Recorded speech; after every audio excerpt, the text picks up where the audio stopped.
Hello, YouTube. This is your girl, Karmika Boom, broadcasting live from the Boom Boom Room. I want to talk about Pastor Jamal Bryant has been named senior pastor of New Birth Church in Atlanta. He will be taking over New Birth Church reportedly the first week of December. And as many of you know, the late, great Bishop Eddie Long was the founder and leader of this church, and I benefited greatly and tremendously under the leadership of the late Bishop Eddie Long, and I am forever grateful for his ministry that really helped lead me in my own spiritual life. And I've been wondering what this might be for the body of Christ with Pastor Jamal, taking over New Birth Church.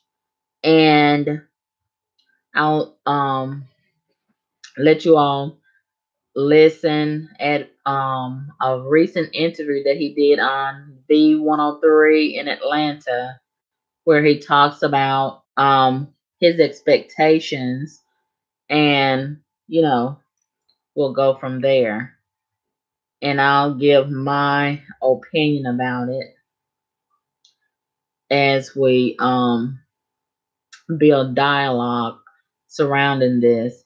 But first, let me try to find um, some information online to lay the foundation for this conversation. Okay, it says here on myajc.com. Um, Let me pull this up and I'll read that. Hello, Angie, how are you? Okay, it says on this website, myajc.com.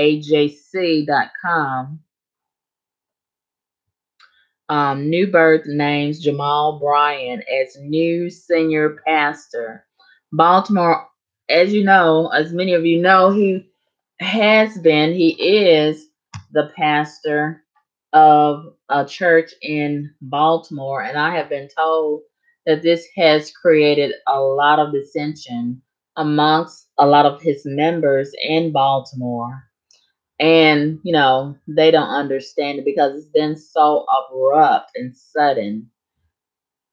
He's uprooting and moving to Atlanta, and reportedly he's going to be paid starting off about 600,000 a year, and I would have thought that it would have been more, maybe at least 1 million a year.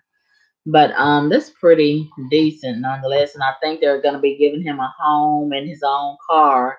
I heard, and according to this um, article that I pulled up, it says Baltimore pastor Jamal Harrison Bryant on this past Monday was named the new senior pastor of New Birth Missionary Baptist Church in Stonecrest. It is a subdivision of Atlanta, which is in Lithonia, actually. 138 candidates were considered for the high profile position, and eventually the list was whittled down to only two. The announcement made from the pulpit of the DeKalb County Church was met with applause and a few gasps. Brian, a Morehouse graduate, is currently the pastor of Empowerment Temple in Baltimore.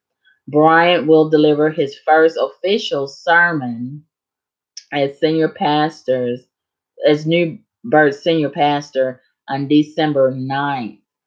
The search for a new senior pastor was launched shortly after Bishop Stephen A. Davis, who also pastors a church in Birmingham, Alabama, resigned in June. Davis assumed the helm of the megachurch after the death of Bishop Eddie L. Long in 2017 from an aggressive form of cancer. Bishop Neil C. Ellis of Bahamas based Global United Fellowship and a close friend of Long has been a frequent guest in the pulpit since Davis left.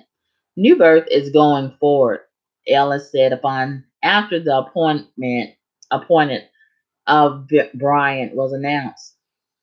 Speculation has centered on several high-powered pastors, including Greenville pastor John Gray of Relentless Church, Bishop Marvin Sapp of Lighthouse Full Life Center Church in Grand Rapids, Michigan, and a recording artist in Bryant.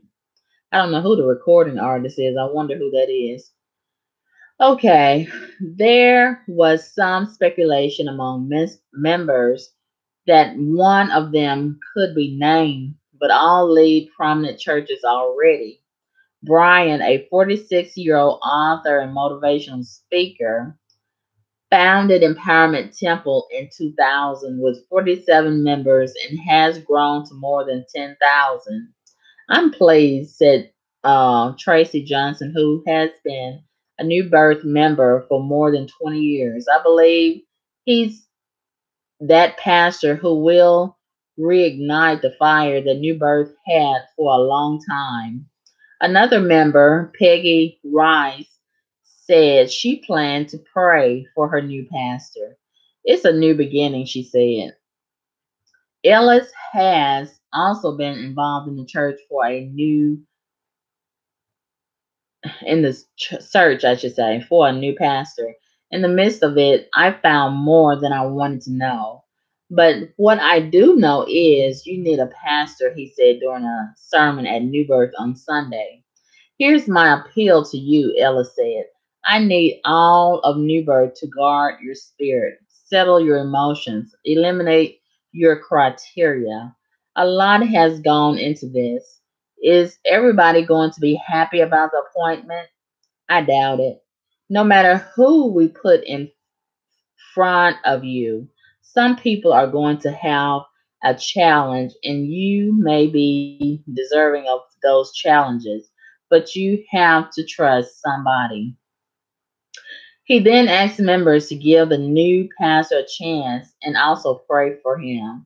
In a previous interview with the Atlanta Journal Constitution, Thomas W. Dortch Jr., chairman of the church's board, said the new senior pastor should be someone who is a visionary, energetic, and can inspire our congregation and rebuild those various community ministries and missions that we used to have at New Birth. Last night, he said, there will never be another Bishop Eddie L. Long. Let me make that clear. But he said the new pastor could build on that legacy. He said it was also important to have a senior pastor who could be a full time pastor. Some members were unhappy with Davis's resignation and left when he did. Others stuck it out, waiting to see who would be his successor. The new pastor will have big shoes to fill. Long was an influential and controversial pastor. In its heyday, politicians, athletes, prominent business leaders, and entertainers were known to visit and even belong to his church. At one point, the church membership rolls reached 25,000. After the church was rocked by a scandal in 2010, membership started to decline. Dortch said this summer the membership roll is just over 10,000. Bryant's Empowerment Temple in Baltimore also has 10,000 members. Long was named in a 2010 lawsuit by several young men who alleged the bishop used his influence trips and gifts to coerce them into relationships. I don't believe that mess. But anyway, the court case was dismissed and settled out of court. Since the scandal, though, membership has declined. The new pastor will need to rebuild the congregation and ministry. Bryant is also not without controversy, a fact that wasn't ignored. Bryant admitted to an extramarital affair when he was married to then wife Giselle Bryant, who is one of the stars of Bravo TV's Real Housewives of Potomac. It resulted in the end of his marriage and nearly destroyed his ministry. He has said in an interview with Roland Martin that it was a humbling and stressful experience that he was not allowed to go through privately. He's made some missteps, but I've made them too, said Ellis. However, he called Bryant a gifted young man who, over time, will speak for himself. And Thea Butler, an associate professor of religious studies at the University of Pennsylvania, said she was not surprised it was Bryant. You have to be as charismatic as Eddie Long was, whether or not you agreed with him, she said, an associate professor of religious studies at the University of Pennsylvania. This may be a chance for Newberg to get back some of the glory days. Jamal Bryant will appeal to a younger generation and might be able to fill up the pews again. It seems to me that New Birth has been on the skids.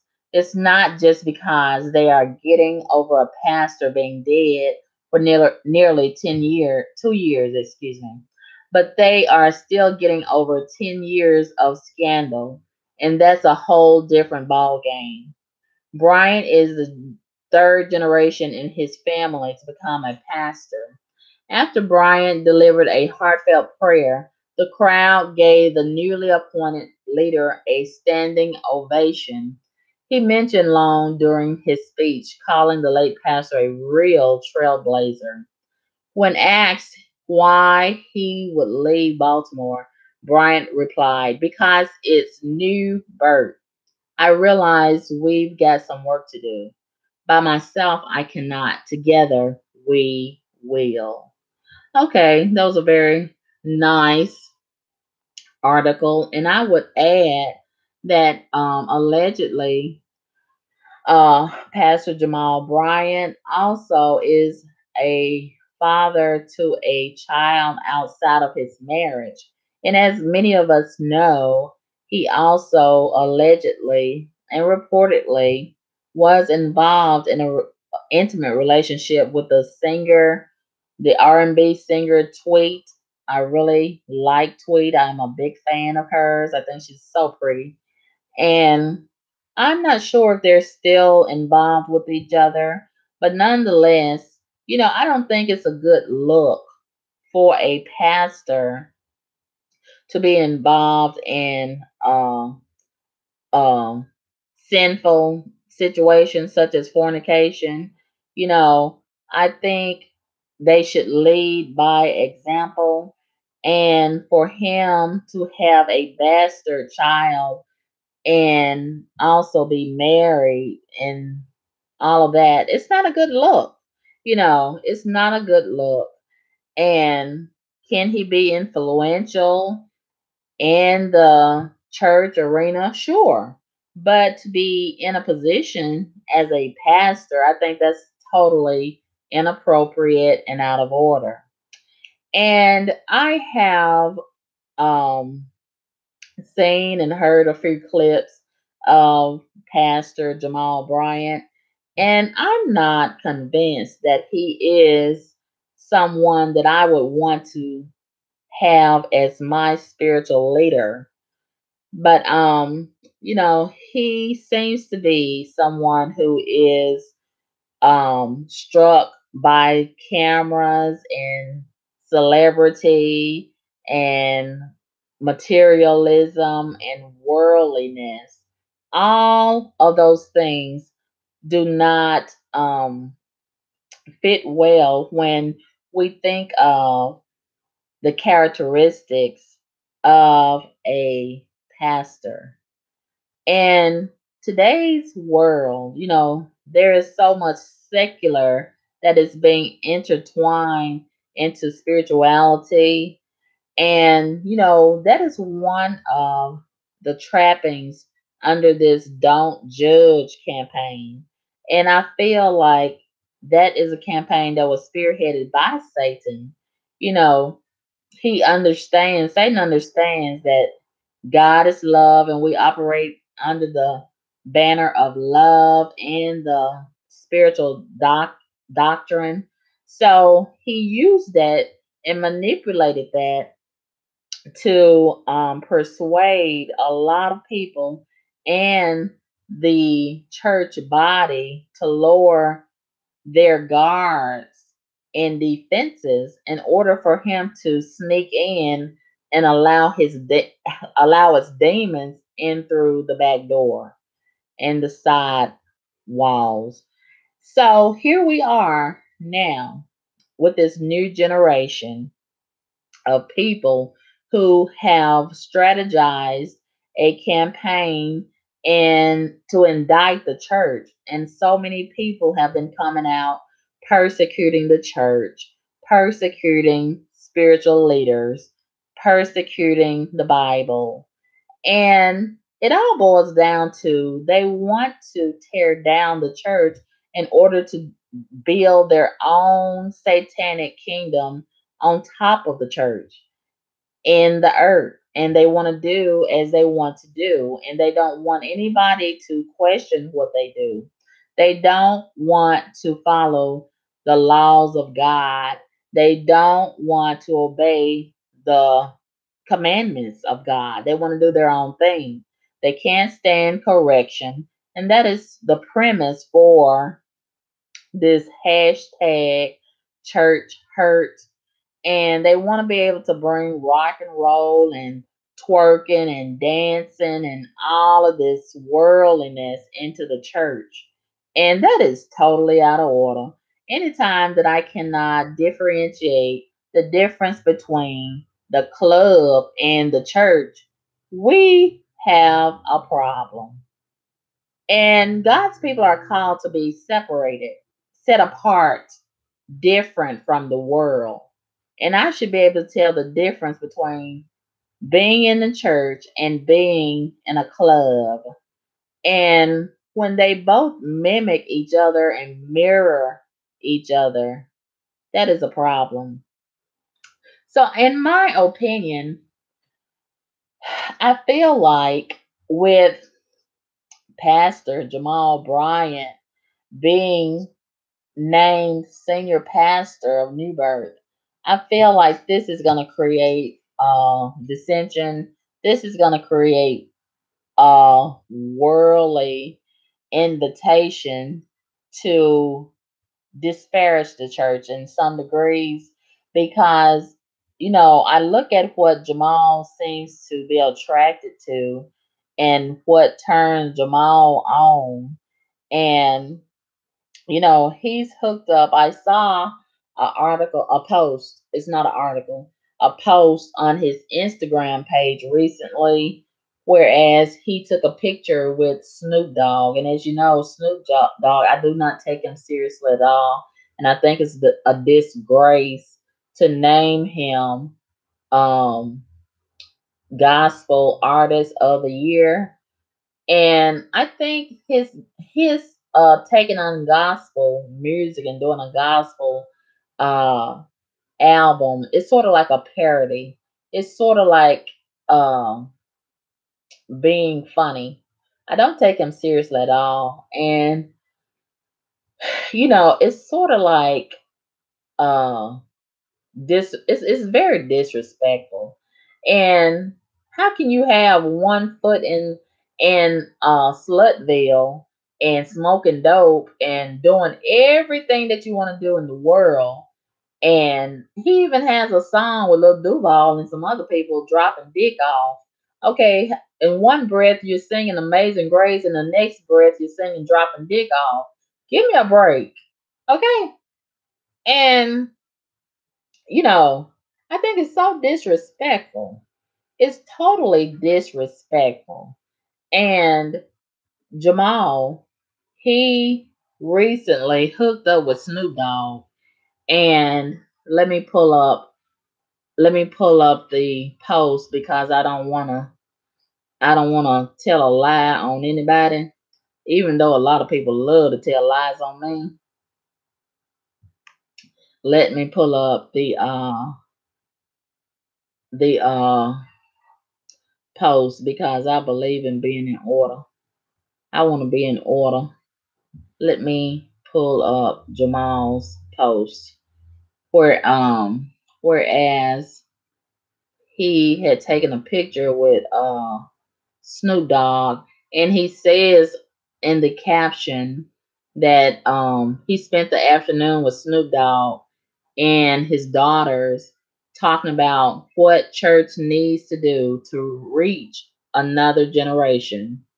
And see, this current generation and the generation that is being groomed, they are distancing, in my opinion, from what I see, they are distancing themselves from traditional church, and they are trying to create their own church. They're trying to create their own doctrine. So, of course, Snoop Dogg, he's made it cool to smoke dope.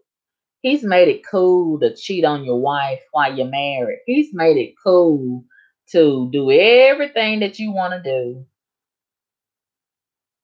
in the world. So I can imagine, Snoop Dogg having an influence on Pastor Jamal Bryant and whatever other religious sector that allows him to have some type of influence. The next thing we got whores coming in the church dressed like they just got out the pole, and they'll probably even have a stripper pole in there if you let them, and twerking and busting it wide open. And I don't think none of that is appropriate for Jesus. But when you allow Satan to just rule and have influence and have a seat, you can expect it all. You can expect it all. And you know, you know, it's never been okay to smoke outside of the church. But if you let Snoop Dogg have some influence, he'll be him and his people and his fans. They'll come into church smoking dope and cigarettes and whatever else they want to do. Oh my God, can you imagine? Can you imagine? And when I look at Jamal Bryant, I just see worldliness all over him. And it's just a matter of time before a huge sex scandal comes out of his uh, church. And it's going to be a mess. I predict that it's going to be a mess. He'll probably have another bastard baby or two or three, and that church is gonna probably have to pay out a whole lot of money to cover up his dirt and his misdeeds. I already see some premeditated sex scandals all over Jamal, and you know I think why Jamal Bryant is being put in this position, because this new generation, we have a new generation that is reprobate. And when I mention reprobate, a lot of people don't know what that means. Reprobate is when you do something wrong and you think it's right and you believe that it's right. And right is wrong and wrong is right in this new society. We have a new culture in this world, and this new culture, they believe in doing everything that's wrong and calling it right. And a prime example of that is in this city, marijuana is illegal. In this state, marijuana is illegal.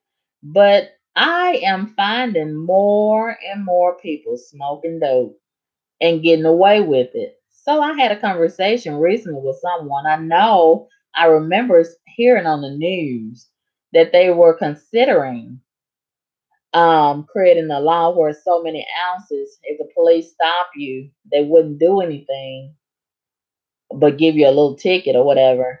But that resolution never passed. To my understanding, it never passed. So I was talking to someone recently, and they said that, you know, the police will not stop you if you have so many ounces, but it's still illegal in the city and the state. So if it's illegal in the city and the state, how is it that the police won't give you a ticket or take you to jail if they catch some dope on you in your car? They will let you drive around and smoke so many ounces of it. I don't understand it. If it's illegal, it's illegal. That's just like driving on the interstate. Okay, if the speed limit posted is 55 miles per hour, it's no such thing as the fast lane. It's no such thing as you can get in the far left lane and drive as fast as you want, as many people oftentimes do. Okay, if the speed limit is 55, why is so many people allowed to go 85 and 95 over there in that far left lane, and the police don't do nothing to them? The police just drive on down the street while those people are passing them, going faster than 55. You see, reprobate. We got a reprobate society. And I could go on and on and on, but I'm going to stop right there. That's just a few examples. And we see reprobate all over this world. And it's just such a disrespect to say that this is one nation under God, and you get all this godless behavior going on up under God, all around God. And then we say that we have God in us, but look at all this godless behavior that we participate in. And I digress. But anyway, I feel like Pastor Jamal Bryant, he's being put in this position to give way for a whole lot of reprobate behavior, so much so that it will become the norm in this world. And he's probably going to allow twerking. He's probably going to allow all of this worldly music, and just be who you are. Do whatever you want to do. And, God knows our heart. God will forgive us. And just go on out there and do whatever you want to do. And He's going to make it seem so cool. And they're going to love Him. Them heathens, they're going to love Him. Just like this other pastor who is proud to be known for cussing. They don't even go together. Cussing, profanity, and all up in the church, they don't even go together. And coincidentally, he got a whole lot of heathens under his influence following him. And where is he leading them? In my opinion, nowhere but to hell. You understand me? But when I look at what the people are learning under that leadership, you got to be careful who you call your leader, because, you can only grow as far as your leader. And when your leader is corrupt, the body is going to be the same. The body is going to be contaminated too. So, and you take on the form of that leader, you take on the mindset of that leader. And excuse me. So Jamal and a lot of these so-called pastors, everybody that call themselves a pastor is not really a pastor. That's just like I can call myself a rocket scientist. That don't mean that I'm really a rocket scientist. I could call myself a professor of law. That does not mean that I'm really a professor of law. you know, I could say that I'm a nurse. That don't mean that I'm a real nurse. But we got a lot of uh, fraudulent people out here, especially in the religious arena. And I think a lot of people, why a lot of people are attracted to that church and in the whole religious arena overall, they have found that they can take a lot of their witchcraft and manipulation and pimping and all of these con games and playing and all of this money scheming. They can take that from the street and go in the church and create a lucrative business with it. And they can have a whole lot of influence too. And a lot of these people, especially in the black church arena, they are starved for attention. So if you call yourself a pastor or any type of influential person, even if you play drums in the church, you can get in that church, especially if it's a mega church of any type of size. You got a lot of people who you can fool, and prey upon and manipulate and con. And we got a lot of con artists out here in our communities, especially the black communities. And so many people have mastered the art of manipulation and trying to run all kind of money schemes. And it doesn't have to necessarily be a money scheme. It can just be a psychological mind game manipulation. A lot of people get off on that and any type of attention, you know, surrounding publicity and their name being mentioned and dropped in all type of different people's mouth. They love that and building a name for themselves and somebody talking about them, they name, you know, they like that. So that's why I think a lot of people in today's time are running to that church and trying to get involved and get their name put out there in the church so everybody can be talking about them. Because a lot of them are fame whores and they don't care about being legitimate and serious as long as a lot of people are talking about them and they able to manipulate a lot of people and run game on them, you know, that's fine. That's fine with them. And we'll listen now at Pastor Jamal Bryant, his interview that he recently did on B103 in Atlanta. I had started listening to a few clips of it and then I had something to do. So we'll listen at this and talk about it some more. You haven't seen the sun in like forever, so you search for. Hold on, I gotta. Sunny beaches, sandy beaches, big beaches, I gotta until you're alone. Get these commercials out the way. Great. We're breaking ground on a health clinic for the uninsured. We're buying 100 houses for returning citizens so that they will be renters. So to walk away from something that is established and thriving and to trust God. A lot of people like to trust God as long as they can see Him. But I came to New Birth and to Atlanta with no guarantees, but that if God be for you, who can be against you? We're going to take a quick break and come back. Our phone number is 404-741-WBEE. Pastor Jamal Bryant is here with us. A couple things that you are going to be missing. Yes. So as a person who got here before you, yeah. I can tell you, crabs. There are no crabs. I know it. Just number one. There's no custard snowball. Exactly. There is no water. I get it. I'm coming to your house and just lay on the couch and cry. There basically really is no snow. You're going to get some ice. I only got one question. Yes. Do they have house music? Oh my God! Oh, yes. I do. I do. You gotta come with me. I'm coming with you. Okay, and a few others who will handle it. Our number 404. You see what I'm talking about? You see what I'm talking about? And then he said it like he was joking, but Jamal is serious. He like all that dancing and house music and rapping and all that worldly stuff. Jamal love all of that. And see, that's what's gonna attract all them young heathens to his church. They gonna flock to his church. They coming and they gonna turn it out, and we're gonna see a whole new ball game getting played out here in these churches all over the United States and probably even the world.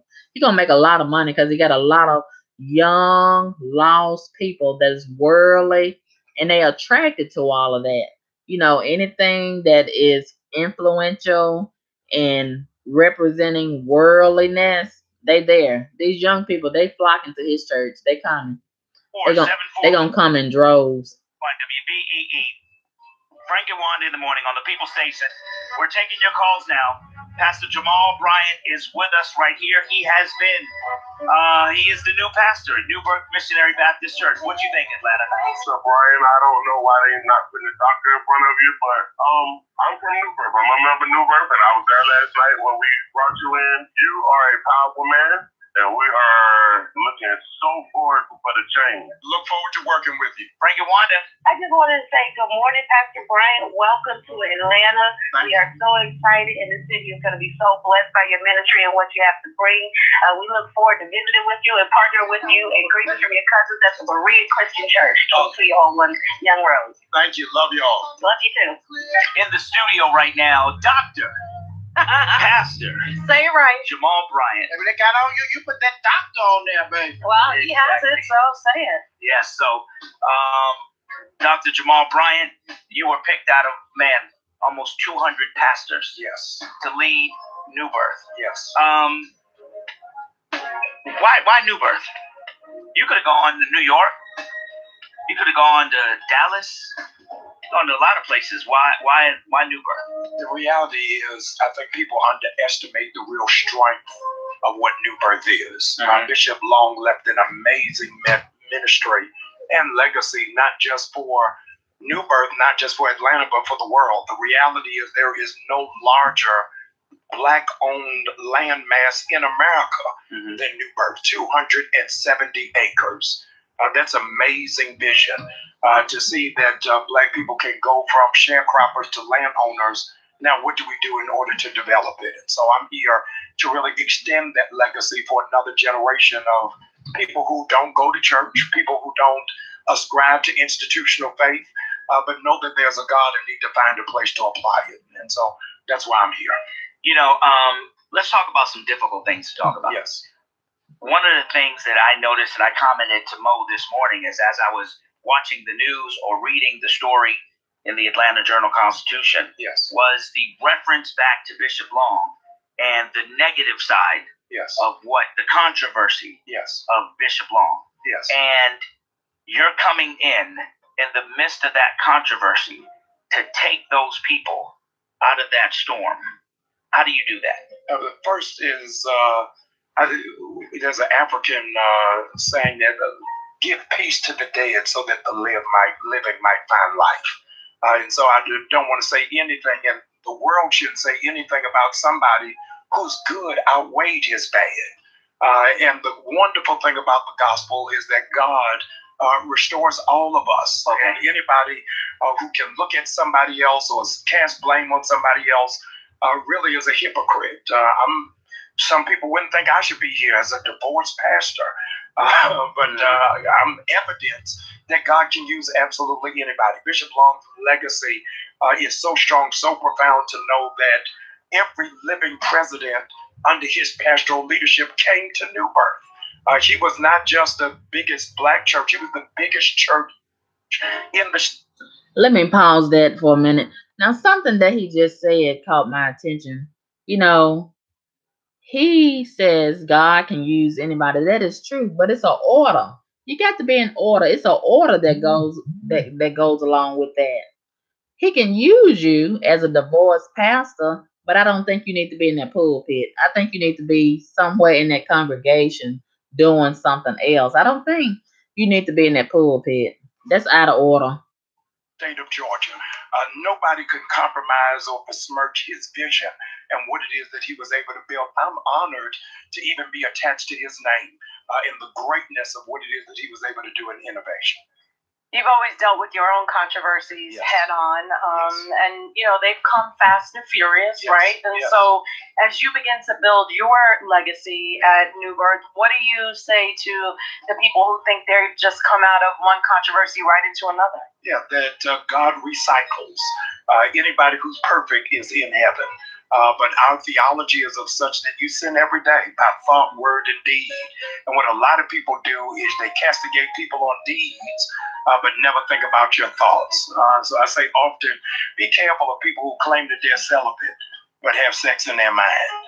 It's the exact same thing. Shakespeare said, "To thine own self be true." So if at church I can't be honest about my brokenness, about my weakness, about my frailty, then where? Okay, let me interrupt this again. Now, see, it sounds like he's making excuses. It's one thing to have sex in your mind, as you say, but to be actually having sex, that's a whole different ball game. Okay, why don't we denounce both of them? Why don't we make it a practice to say all of it's wrong? Don't be thinking about sex and don't be actually penetrating nobody. How about that? Can I go? So you got a whole lot of church people who are in depression, who are anxiety, who got panic attacks because they can't be honest in church. And I think that New Birth is going to be that kind of place, not where you are a massage parlor to feel good, but a physical therapy place where I'm stretched in the place where I hurt. Sophia? Yeah, I was just thinking that you were talking about all the presidents that, when Ed and Law was at the church, how all the presidents visited New Birth. And the one that we have in the White House now, a lot of black pastors, they went and they met with him, and a lot of people were upset with him. What is your take on the president that we have now? My take is that he shouldn't be president. And his presidency is reflective of those who didn't go. The reality is today, Stacey Abrams should be the governor of the state of Georgia. And so this should not be a season where we fall away from democracy. But I'm going to make sure coming to 2020 that all of us are mobilizing. We don't wake up and Donald Trump has another 4 years. When I was asked in private several times about you coming, yes, the things that I liked about you being picked was, one, I thought you were going to be the edge like Eddie Long was. Yes. Eddie Long had that edge. And he did things that were right, but didn't always sit well with people, but had to be done. Absolutely. And in these troublesome times, I'm just so tired of, sometimes I see the churches stepping back instead of mobilizing and moving forward to fight. We're under attack as black people in this country. And we need the empowerment as black people, to be fixed, to be able to move forward. And I've heard you, brother. Yes. I've seen you. I know you. Oh, yes. And you don't play. Right. One of the things that's very critical coming to Atlanta that has to be discussed, Atlanta is the home of civil rights for black people. And a footnote, Frank, that everybody's ignoring on why Black Lives Matter is so important. This is the very first civil rights movement in the history of black people not led by a religious leader. And it speaks to the reflection that here is a generation that does not have any sense of faith leaders being in the street and really speaking up their voices about the inequity and the injustice of our people. And so the church is going to have to redefine itself and recalibrate in order to be relevant, or the church is going to be a museum. We are joined by Pastor Dr. Jamal Bryant. He is here in Atlanta. Out of almost 200 pastors, he was picked by the board of directors. And let me say this. In my opinion, Jamal, he seems to have the gift of gab. He knows how to run that mouth and grab a lot of certain people's attention. And he seems to be in love with being the center of attention. A lot of times when we've had different events, such as the most recent event, public event, the Aretha Franklin funeral. There go Jamal, all in the mix. Jamal loves to be rubbing shoulders with high profile people and being involved with the spotlight. And it seems like the spotlight seems to take dominance over real work with Jamal. If the camera and the spotlight is not around, Jamal is not really interested. It's just like I can't remember which one because we've had so many young men, young black men get killed and unjustly by the police. And I can't remember which one it was because, like I said, it's been so many. But I remember it was maybe last year or the year before. Jamal, he was canvassing for a lot of people to get involved, and he was promising, we're not going to let this go until we get justice and this and that. And soon as the hoopla and the publicity faded away, Jamal did too. Jamal has not said anything else. He has not marched in the street not one more day about that concerning that situation. And so I look at that and I look at the pattern displayed by Jamal. And I can't take him seriously because, he jumps from one thing to the next. Whatever's trending, whatever's popular, whatever has publicity and controversy attached to it, there goes Jamal. If it doesn't have a lot of publicity and a high profile names attached to it, Jamal doesn't seem interested. So I can't take Jamal seriously. Jamal seems to be in it for an agenda for himself. And, whoever is attracted to that, so be it. Okay, let's continue listening to Jamal. There's a New Birth to take over New Birth Missionary Baptist Church. It's a pleasure not only to have him in our city, but to be able to have this interview with you today and being the first to have it. So thank you very much on that. Let's go to a call real quick. We have a woman that's been holding. V103, you're on with Pastor Bryant. Hello, good morning, Pastor Bryant. Welcome to Atlanta. Good morning, thank you. I just want to comment on your obedience. And when I was hearing you speak, when Frank asked you about coming to Atlanta, and you spoke with so much wisdom and so much power, and not even as a man of God, but just being a believer and having the faith and knowing that God will take you to a place where you don't know. And it kind of reminds us of Abraham. And I just thank you for your obedience and saying that over the airways where a lot of Atlanta can hear, because there might be a lot of people in that place. And I too was facing a decision at my job. I didn't know if I should stay or if I should go, because going meant less stress and going meant less work. But God had a purpose for me to stay put, and I had to realize that it wasn't about me. So I thank you for your obedience and seeing that it wasn't about you. You are able to continue God's work, and that's something that I had to do. So I thank you for coming on the airways and just encouraging other people to leave what they thought was better behind them, because the word says our latter shall be better. And not saying that everything behind me was bad, but just to trust in God and know that He can take us to higher heights. So thank you again for saying it. Thank you for these jewels and these nuggets this morning on the radio. It's not Sunday, but you're giving us a word. So I thank you so much for that, because it is very encouraging in a time like this, especially for us millennials with high student loan debt and don't know where we want to go in our career. But we can just hold on to God and know that He does have a plan. One of the things that you've been very instrumental in is bringing young people back to the church. Right. Why is that such a big deal for so many people? It's important. This is the largest demographic of young black people who don't go to church ever. And what is crazy is that all of them say that they have faith in a relationship with God. You've got two things in a dynamic that our previous generation didn't have. The first one is streaming. So a lot of churches are taking a hit. Why go to church when I can watch it on my laptop or on my Android?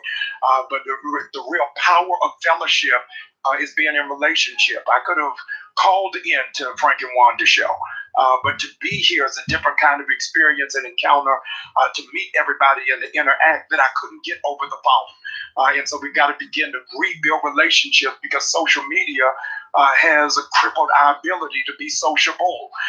And so people don't even like turn to your neighbor or shake somebody's hand. Why? Because all of my dialogue can now happen without real human contact.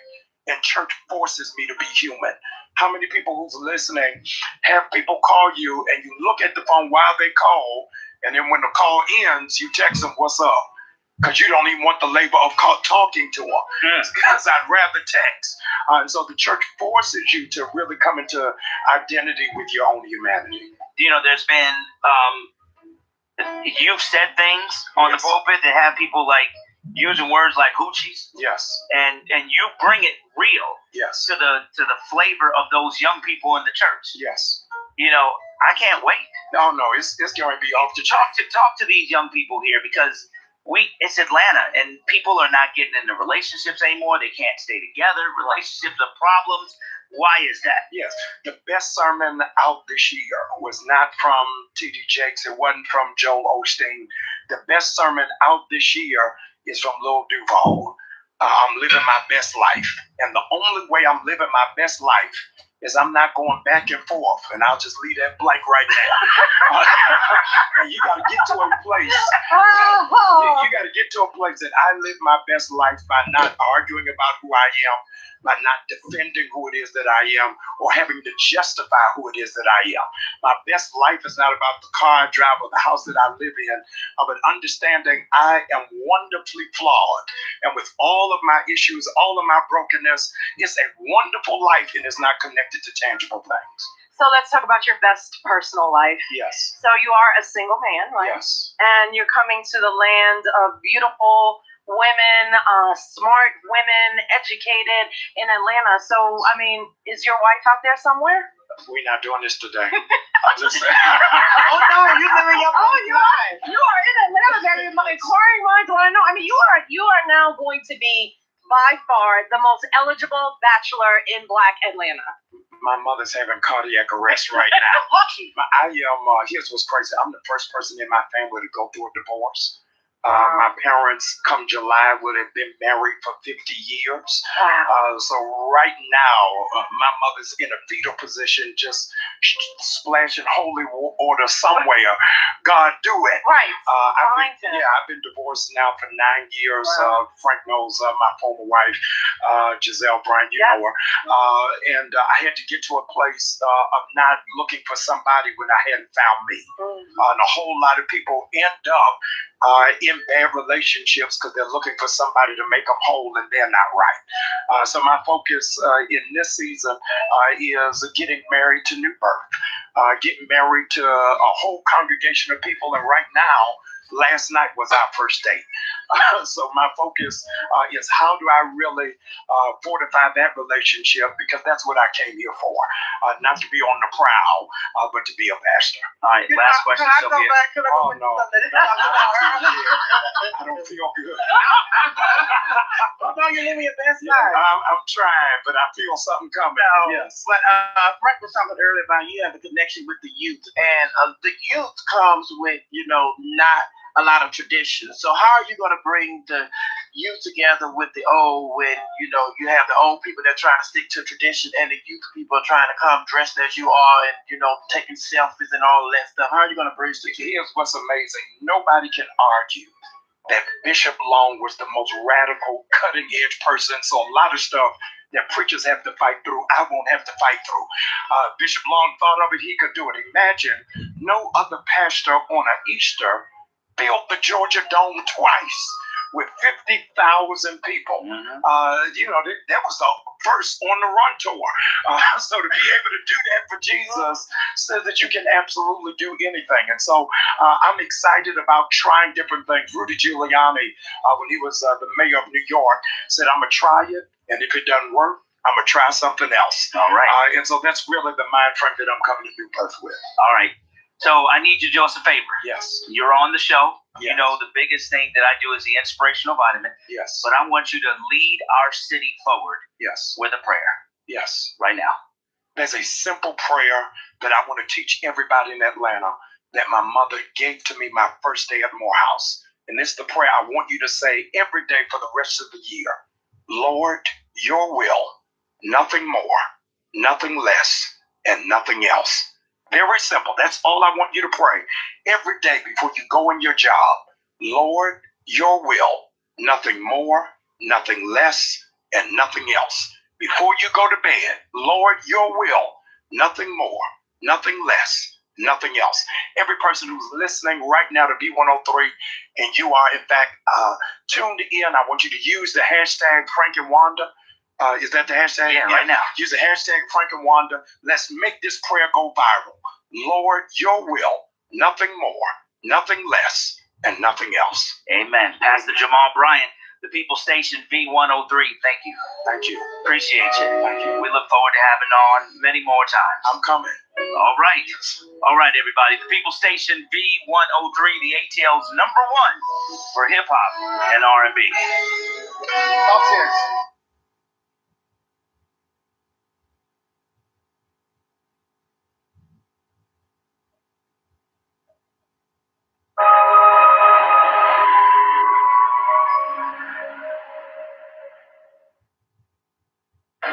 And we thank God for our young people who are the future of our generation, the future of our community, and they're the future of New Birth. Come on, let's give God praise for them.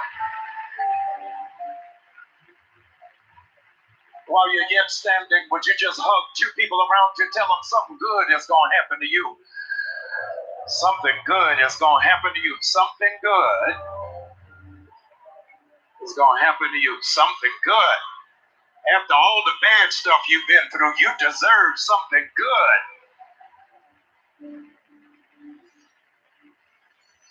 You may be seated in the presence of our conquering King. If you're happy and you know it, clap your hands.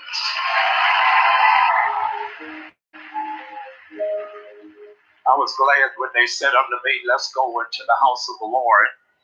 There's no other place I would rather be.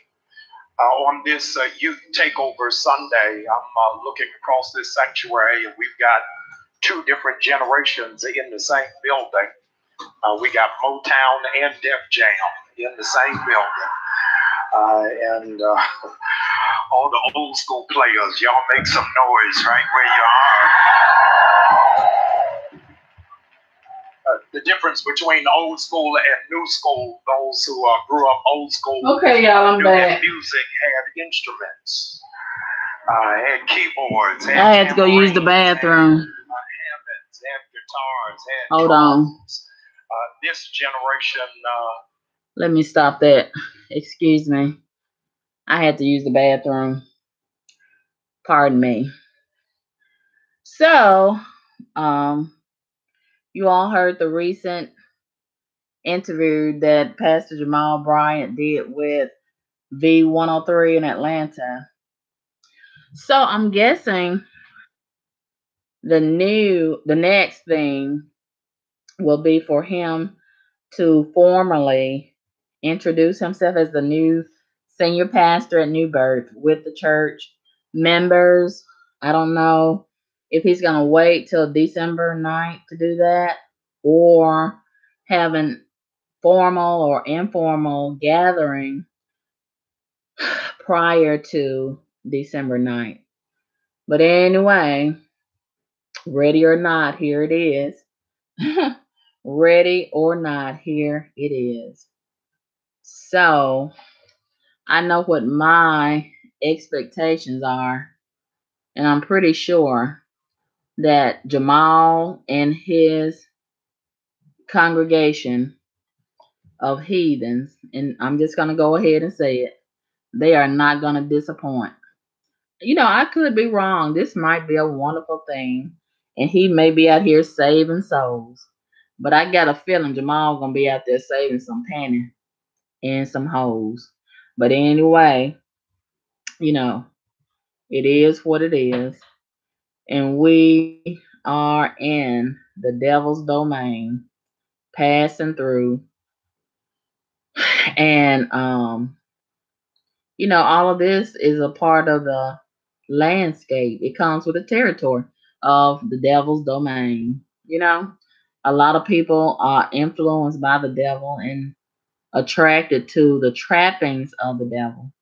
So we have to be careful of whose leadership that we subscribe to. We have to be very careful, because some of these leaders can have the capacity to lead a lot of people astray, especially when we look at their own steps and consider their missteps.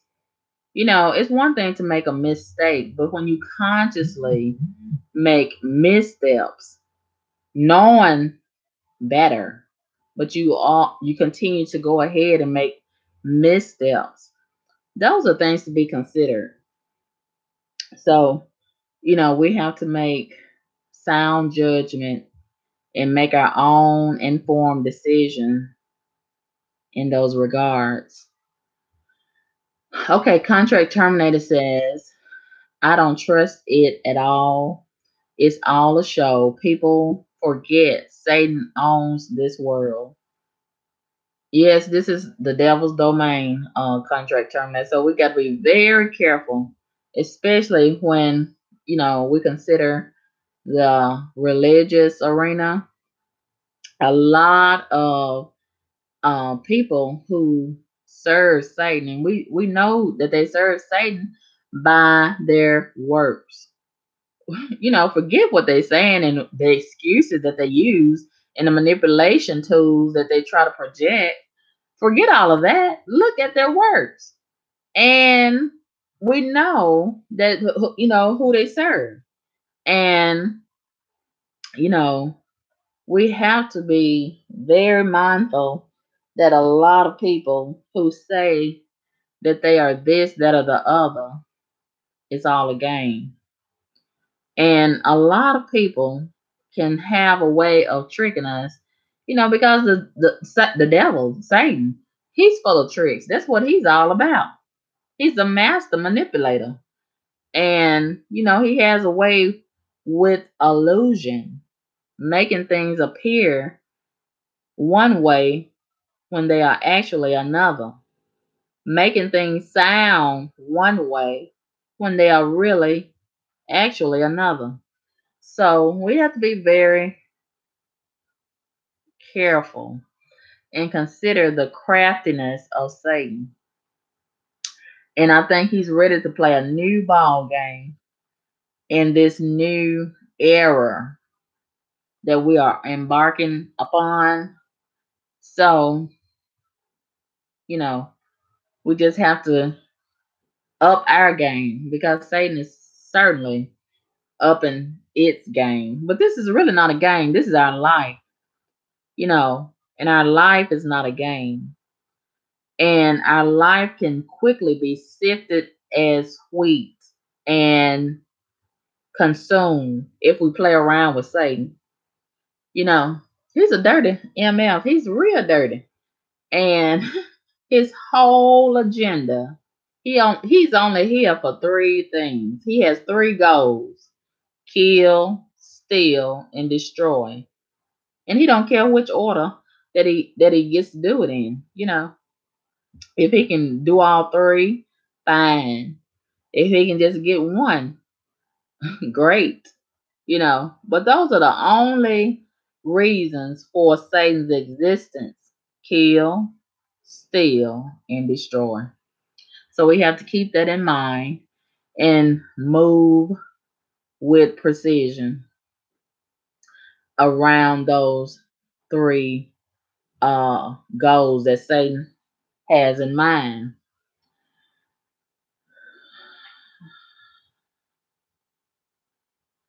Okay, brick break. I try to give you benefit of the doubt, but it seems like you just come to this chat just to create a whole lot of chaos and just say a whole lot of ridiculous stuff.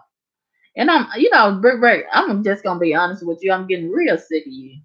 I'm getting real sick of you, brick break. And anybody that don't believe in God, I don't have no time for you. We don't have nothing in common. And I don't want you nowhere around me. You understand what I'm saying here?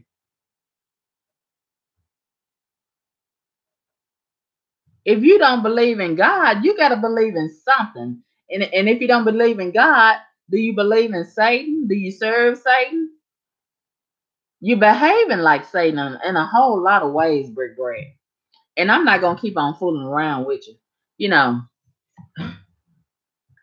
know, you doing a whole lot of stuff that's really causing me to look and pay attention to you.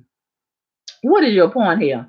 Every time you come to chat, it's always to you wanna discount what somebody's saying. You wanna debate what somebody's saying. You wanna discredit what somebody's saying. Every time.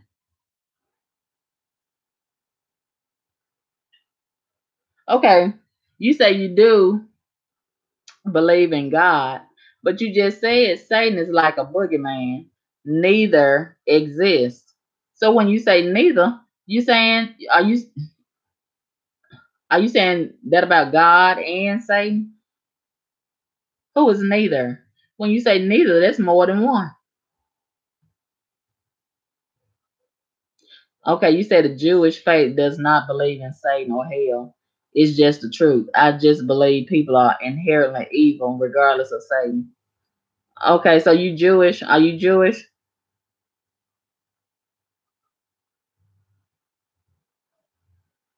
I don't mind you commenting, Brick Bread. But my thing is, okay, so you are Jewish. Okay. Well, I don't know anything about the Jewish faith. You know, if you Jewish, I respect that. And I don't have a problem with you commenting Brick Bread, but it seems like you just come a lot of times just to say something out of the way. I don't mind you commenting. I accept your apology and we'll go on. I don't have a problem with you commenting Brick Brick.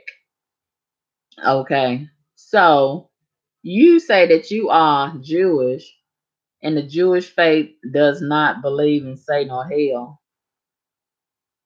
Okay. So with respect to that, you know, I'm not Jewish and my religion does believe in there is a hell and there is an existence of Satan, an evil force in the earth. Okay, so just like I respect what you're saying as it relates to your faith, I would appreciate that you respect mine and everybody else's. Everybody don't believe what you believe, and everybody don't subscribe to the Jewish faith. Everybody don't subscribe to my faith, you know, and you can say that there is not a such thing as Satan, but how can you refute that when you see so much evil? I mean, what do you call that? Who is over that? Who orchestrates that brick break? Let's have a conversation. Who orchestrates the evil in the earth? Is it the people that's doing it themselves? Are they influencing themselves to do this?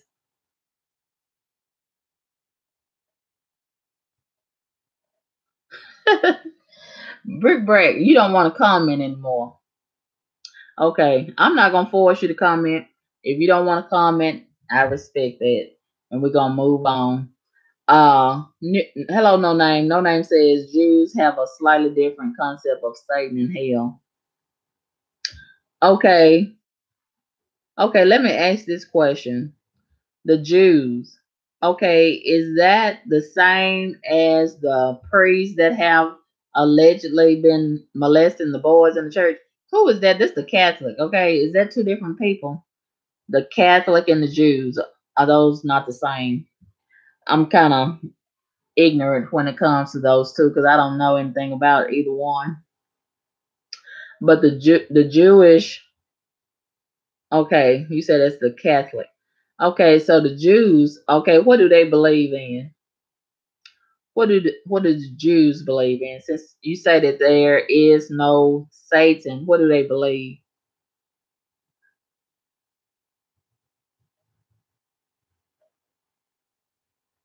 Hello, Spoke TV.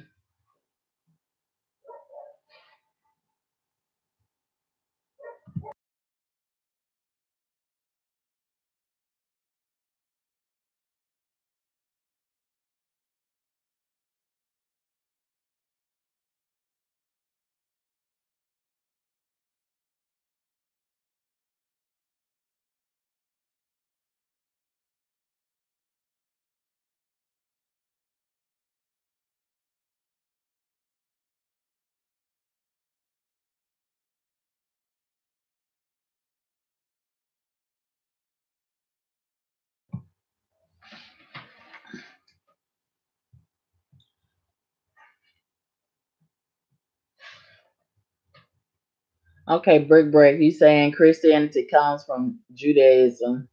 Okay, we could get off into all of these different religions. Everybody believe in different things.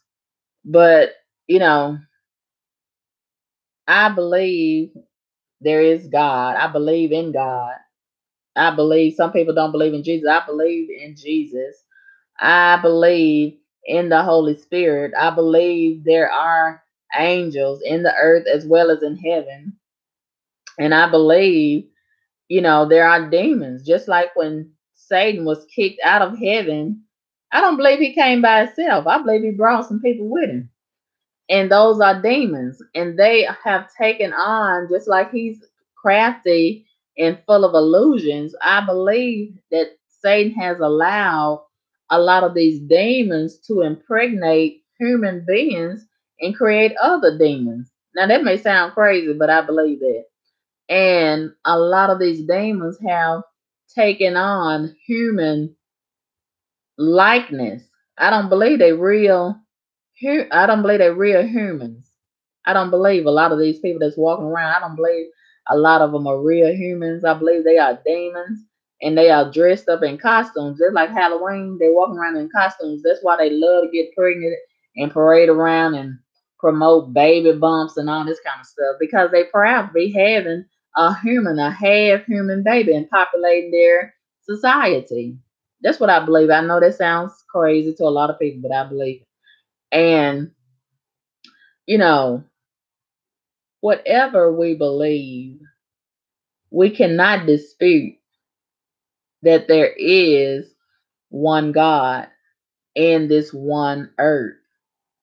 And there is, Brick Break doesn't believe that there is Satan. You know, like I asked the question before, who is over the evil? If God is of good, there has to be somebody that's over the evil. Who is orchestrating the evil? Can anybody tell me that, please? Brick Break said he don't want to talk no more. So, can anybody speak on behalf of Brick Break? Or maybe Brick Break want to talk? Maybe. Can anybody tell me that if maybe Brick Break is not the only one that don't believe in uh Satan? So if anybody else shares the same mindset as Brick Bread, can you tell me, if you don't believe that there is a devil, who is orchestrating the evil in the earth?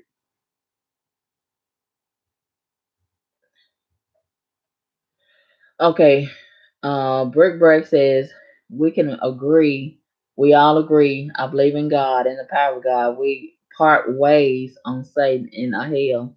Well, Brick Break, can you tell me who is orchestrating the evil? Who is over the evil? If God is representing good, who is representing evil? Somebody got to be over the evil department. Who is over the evil? Who is over the evil department? No Name says not all Jews are from Russia. A lot of Hebrew Israelite ignorance going on these days. Okay. White Tiger says Judaism has never accepted any of the claim fulfillments of prophecy that Christianity attributes to Jesus. Okay. Spook TV says Eastern European fake Jews. Okay.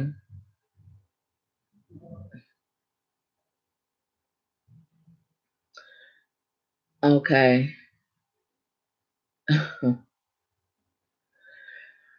Well, I wish Brick Break or somebody could tell me, since Brick Break don't believe that it's a devil, such thing as a devil. I don't know who is over the evil.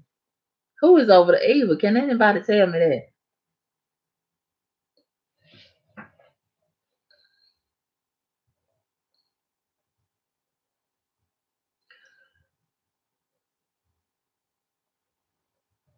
Brick Break, are you still there?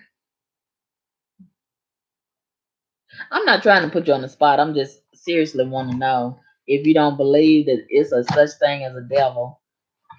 Who is orchestrating this evil that's going on in the earth? Okay, Brick Break says people and ignorance are the true evil. I don't think the devil is pulling strings for evil. So you say the people are doing the evil all by themselves? Evil has been around before Christianity and Judaism. Okay, where is the proof of that, Brick Break? That the evil has been around before Christianity and Judaism. Where is the proof of that? Where is the proof, Brick Break? Do you have any supporting evidence to back that up? Where is the evidence that there was evil before Christianity and Judaism?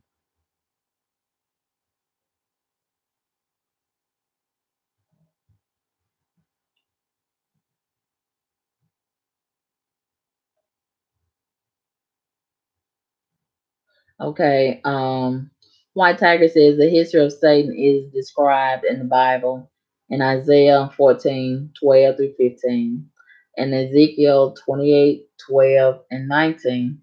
Okay, okay, I don't have a Bible, but I'm going to look it up online. Let's see what this says that White Tiger mentioned. Okay, let's read that. Isaiah, Isaiah, 14. I need to give me some glasses. I can't hardly see all this stuff on this computer.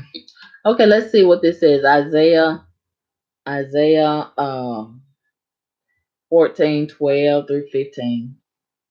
Okay, it says, how you have fallen from heaven, morning star, son of the dawn. You have been cast down to the earth. You who once laid low the nations. You said in your heart, I will ascend to the heavens. I will raise my throne above the stars of God. I will sit enthroned on the mount of assembly, on the utmost mountains of Mount Zaphon. I will ascend above the tops of the clouds.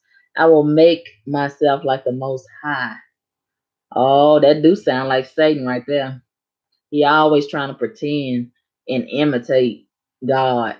He want to be God so bad, but you are brought down to the realm of the dead, to the depths of the pit. I'm so glad God kicked his dirty, ugly self out. He needs to be kicked out. And let's read this other part, okay? Um, what is this other one? Ezekiel.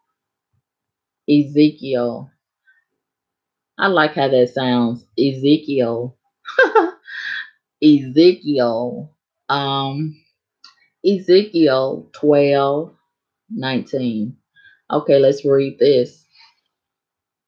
Um, okay. Son of man, take up a lament concerning the king of Tyre and say to him, this is what the sovereign Lord says. You were the seal of perfection, full of wisdom and perfect in beauty. You were in Eden, the garden of God. Every precious stone adorned you. Carnelian, chrysolite, and emerald, topaz, onyx, and jasper, lapis, lazuli, turquoise, and beryl. Ooh, I would like to see all those precious stones. I bet those are nice. Your settings and mountings were made of gold. Ooh, I bet that was pretty. On the day you were created, they were prepared. Wait a minute now. Let me read that again. On the day you were created, they were prepared. Wait a minute. So Satan was created. Who created Satan? Is this saying that, wait a minute, who created Satan? Can anybody tell me? Contract, you think it was God? Oh my. Wow. Listen at that again. Let's read that again. On the day you were created, they were prepared. So do you think that, wait a minute, now God knows everything even before we were born, even before we were conceived, God knows us, right? So the same thing applies with Satan. So did God already know that Satan was going to be Satan, evil? So if he knew he was already going to be evil, why was he created? Can anybody tell me?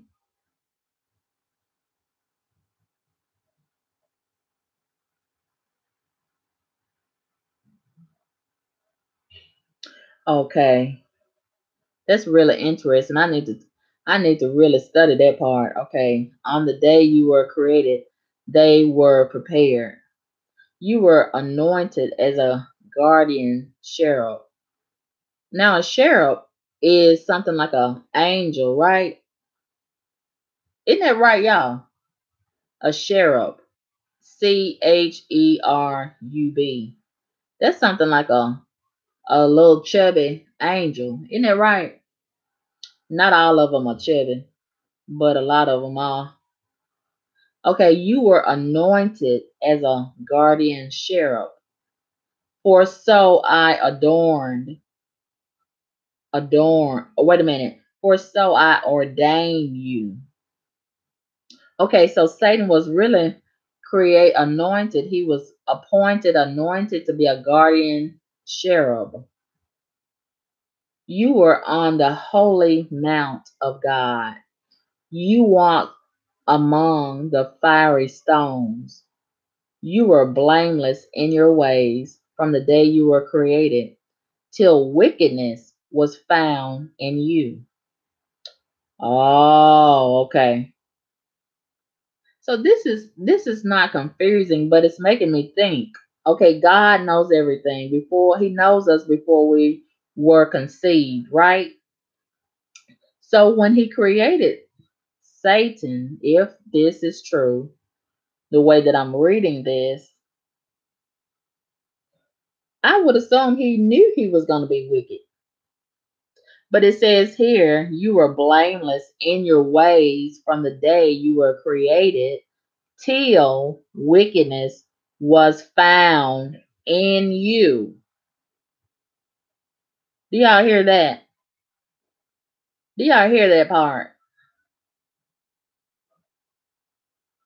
Okay, contract terminated says, I believe that. I believe that's why he created Satan. Why do you believe he created Satan? Contract terminated.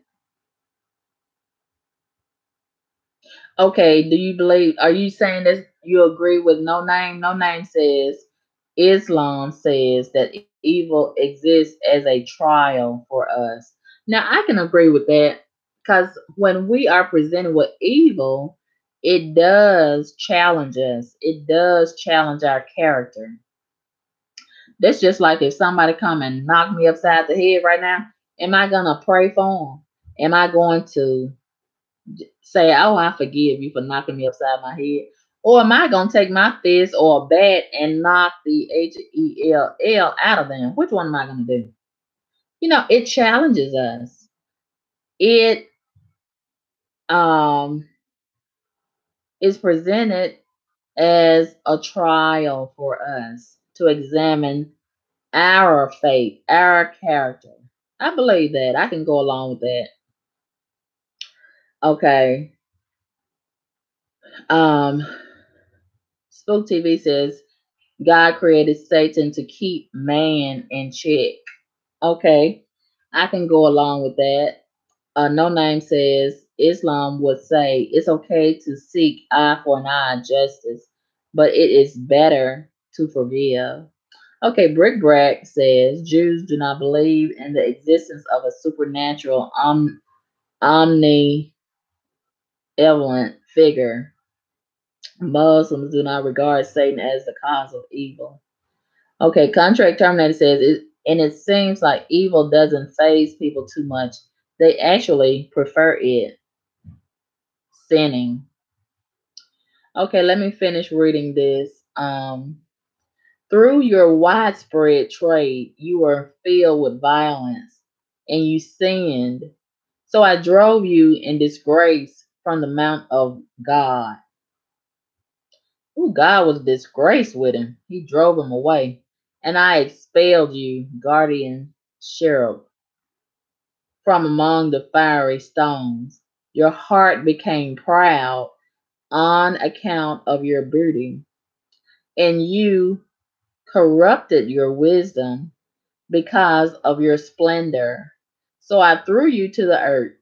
I made a spectacle of you before kings.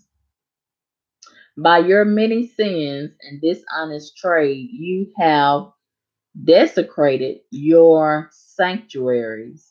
So I made a fire come out from you, and it consumed you, and I reduced you to ashes on the ground, in the sight of all who were watching. All the nations who knew you are appalled at you and have come to a horrible end and will be no more. Oh, God was sick of him. He set him on fire, and the fire consumed him and reduced him to ashes to the ground in the sight of all who were watching. Isn't that something? Isn't that something? I gotta read this again and again. This is really interesting right here. This is really interesting. I think I've read this, but I haven't read it like this. This has really caught my attention. I'm gonna read this tonight and really study this. This is really interesting. So once God made a fire come out from Satan, and it consumed Satan and reduced Satan to ashes on the ground. Okay, so therefore, I guess there was a spirit left. There was a spirit of evil left. So that's what we have been dealing with ever since, perhaps. The spirit. So now let me ask y'all, I've asked this before, the sheriff, that is an angel, right? That's a guardian angel, the sheriff. So I'm thinking God create a whole bunch of those, the guardian sheriffs. And I'm thinking, this is the way that I'm thinking. When um God cast Satan to the ground, to the earth, I'm thinking he grabbed a whole bunch of them because he probably had some friends up there, some friends, sheriffs, and he probably heard and told them, "Come on," and brought them with him. Or if he has any type of influence, okay, um, okay, the sheriffs. In my mind, now I'm thinking in my mind, the sheriff. Would that be an actual sheriff or is that a spiritual sheriff? What do y'all think? And the sheriffs have, to my understanding, they have wings. So they could fly. They could fly to the ground, couldn't they? You know, we all have friends and people who we like to be around. So some of them was really probably into Satan, because he had them jewels on his head and he looked fantastic probably. The way that I'm reading this, he looked fantastic with all that stuff and gold all around his head and stuff. So some of them was probably digging it and they were like, man, I want to go where he is. You know what I'm saying? And do you think some of them flew to the ground to be with him, to stick with him? And all that evil was passed on to the other sheriffs. Or while he was up there, he probably already had contaminated and influenced some of the other sheriffs. What do y'all think? This is deep. Let's talk about this. I really am interested. Oh my God. White Tiger, you have really got me thinking on another level. I have never thought about this like this. This is really, really deep. Wow. Okay, let me read some of y'all's comments. Um, let me see.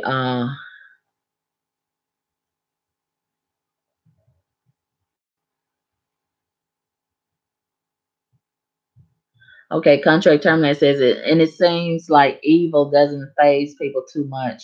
They actually prefer it. Okay, I read that. 1967, J. Edwards says God created us all with free will, angels included, and Satan was not a um Satan, when he was created, he was a beautiful angel and he envied God's sovereignty. And that's what led him to turn against God. Oh, all that jealousy. He got jealous and wanted to be God. Listen at that. Now we got people here on the earth who are just like that. Okay, prime example. In my opinion, the person who is taking my videos and taking my picture, I think they envy me so much, and I probably have blocked them a whole lot of times, and they done got so serious and they really infatuated with me. So now they have crafted a way to imitate me. And in their mind, they just gonna take over me. So they done created them a channel to imitate me and mock me. So it's sort of the same kind of thing in a way. And isn't it amazing how we have people like that? And it's sort of like a copycat version of Satan. And, that's why I say we have demons on the earth who have been influenced by Satan's evil and manipulation and tactics, you know? And that's just, oh, this is really deep, y'all. This is really deep. It's really making me think.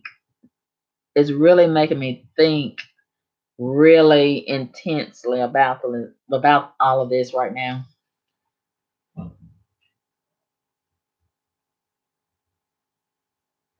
Okay, Brick Breck says a sheriff is an attendant of God. So the sheriff is really the same as an angel. Isn't it right? It's the same thing, right? But when I see illustrations of a cherub, like in the Bible or other places, a cherub is usually kind of low to the ground and kind of chubby. And then we see angels illustrated, and they're like life size with white clothes or translucent clothes, a gown or whatever, and maybe some wings. And a lot of times the sheriff, it'll have a little pair of wings on his back. So are they both the same thing? Or is the sheriff what I've been seeing as a little sheriff? It's sort of low to the ground and kind of chubby. Is that it? Or is it just a regular looking person? What do y'all think? Not that it matters. A sheriff is a sheriff, but I'm just trying to get a better understanding of it and illustration of it in my mind.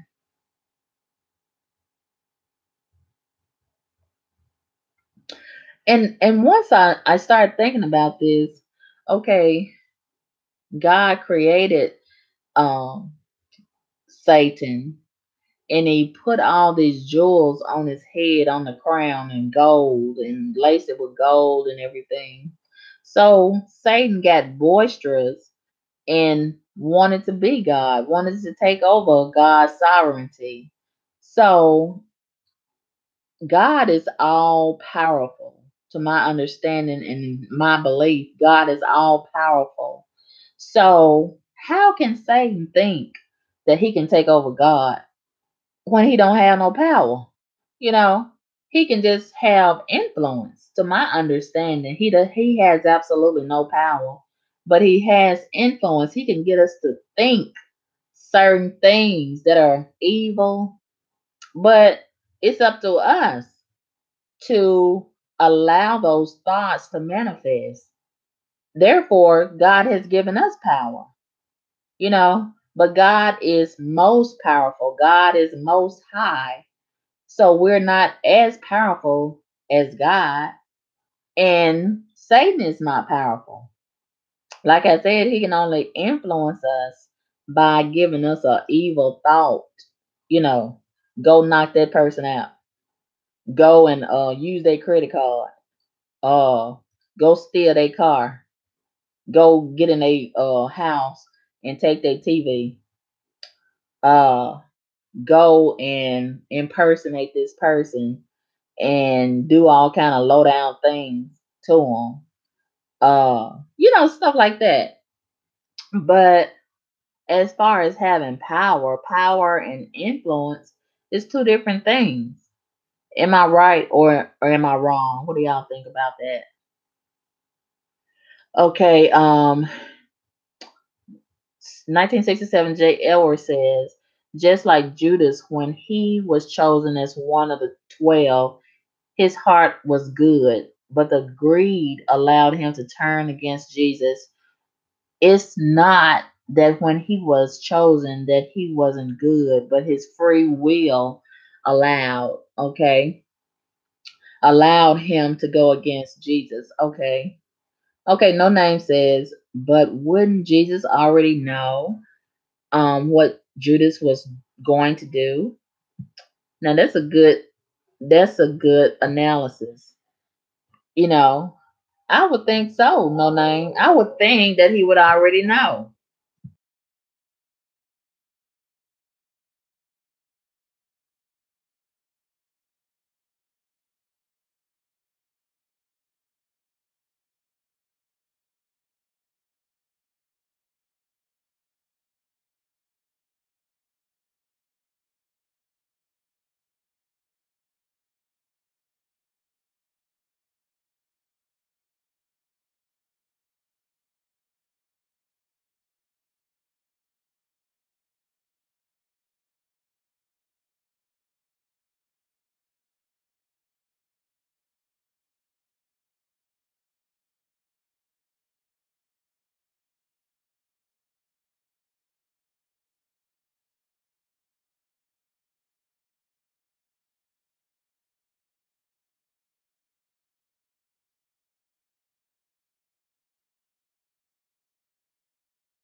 Oh my God. 96 Dev Raves, thank you so much for saying something. Do y'all know I have been talking, and ain't none of y'all heard nothing? Lord have mercy, this thing was on mute. Lord have, I cannot believe this. Y'all did not hear nothing that I had to say. Cat Styles, you done missed a whole lot and everybody else did too. Lord have mercy. I have been talking at least 15 minutes and y'all didn't hear nothing I had to say. Lord have mercy. This thing been on mute the whole time. Lord have mercy. OMG. Can I remember all of that stuff that I just got through saying? And it was some good stuff too. Lord have mercy. I cannot believe this. OMG. God Serenity, can you hear me now? You say you cannot hear. Contract terminated, can you believe it? I've been talking at least 15 minutes or less, and you all didn't hear nothing. I cannot believe it. I was just talking. And I was wondering why y'all wasn't saying nothing. Y'all couldn't even hear me. I had the thing on mute and didn't even know it. Lord have mercy.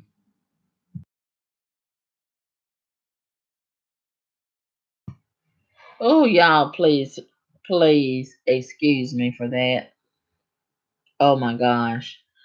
I'm so embarrassed. I had no idea the thing was on mute. Mm. Ooh, and I don't even feel like trying to remember what I said. Ugh. Oh, MJ. So let me read some of y'all's comments and maybe I'll feel inspired to say all that stuff all over again, what I just got through saying, and y'all didn't hear me. 1967, J. Edwards says, anything from God. Wait a minute. Um, 1967, J. Edwards says, sheriffs are, according to who illustrates God, said he put two sheriffs at one entrance of the garden and flames at another. Anything from God, sheriffs and all are strong. Look at how they say one angel killed how many when the Israelites were to put the blood on their doorpost. That is something to think about, J. Edwards.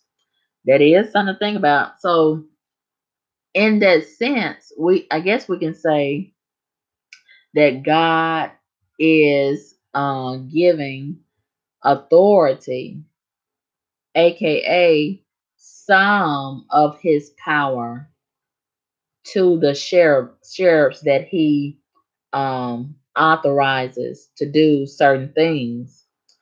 And I guess you could say so. It's sort of like, with the president, they have their cabinet and they give certain authority to them. They can have certain access to certain things. So I guess it's sort of the same capacity, if we want to think in that way. And, I do believe in the sheriffs, aka the angels. I believe that those are real. And, we have seen so many times on video. I know I have, we see sometimes shadow of something that may look like a spirit or an angel. And sometimes I believe, they are present and they um have a way of moving a whole lot of things. Just like I was looking at a video recently and there was a tsunami somewhere in one of those Asian regions, and there was cars just flipping over just like little toy cars, and all of that water was moving and rushing through, and there was somebody recording on their phone I guess there was on a balcony on a hotel, and there was several people up there with them, and everything in the path. I mean, that water was just messing up everything. And those people, they thought that the hotel was going to come down because a lot of the bottom level, I guess the water was touching on that. And some people, I think, if I'm not mistaken, some of those people was able to climb up that scale, the side of the building, and come up. And some of those people was helping them to get on top of the balcony. And, that's what I thought about. That's the hand of God. When we see tsunamis, when we see earthquakes, when we see um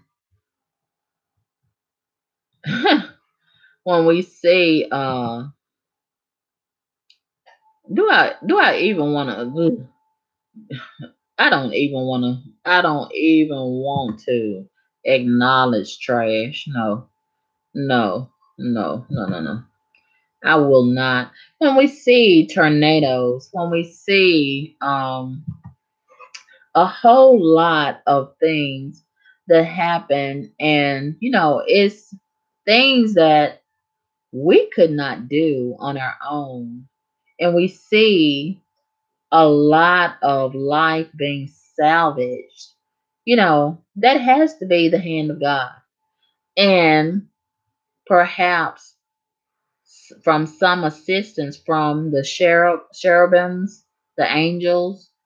And, we've seen when a lot of airplanes fall from the sky, trains come off the track, and high speed locomotives running around in the street and out of control, maybe by a drunk driver or whatever. And so many people, they end up being saved, and we question that, and it has to be a powerful force that stops that from killing people, and I think that is just amazing. God is amazing.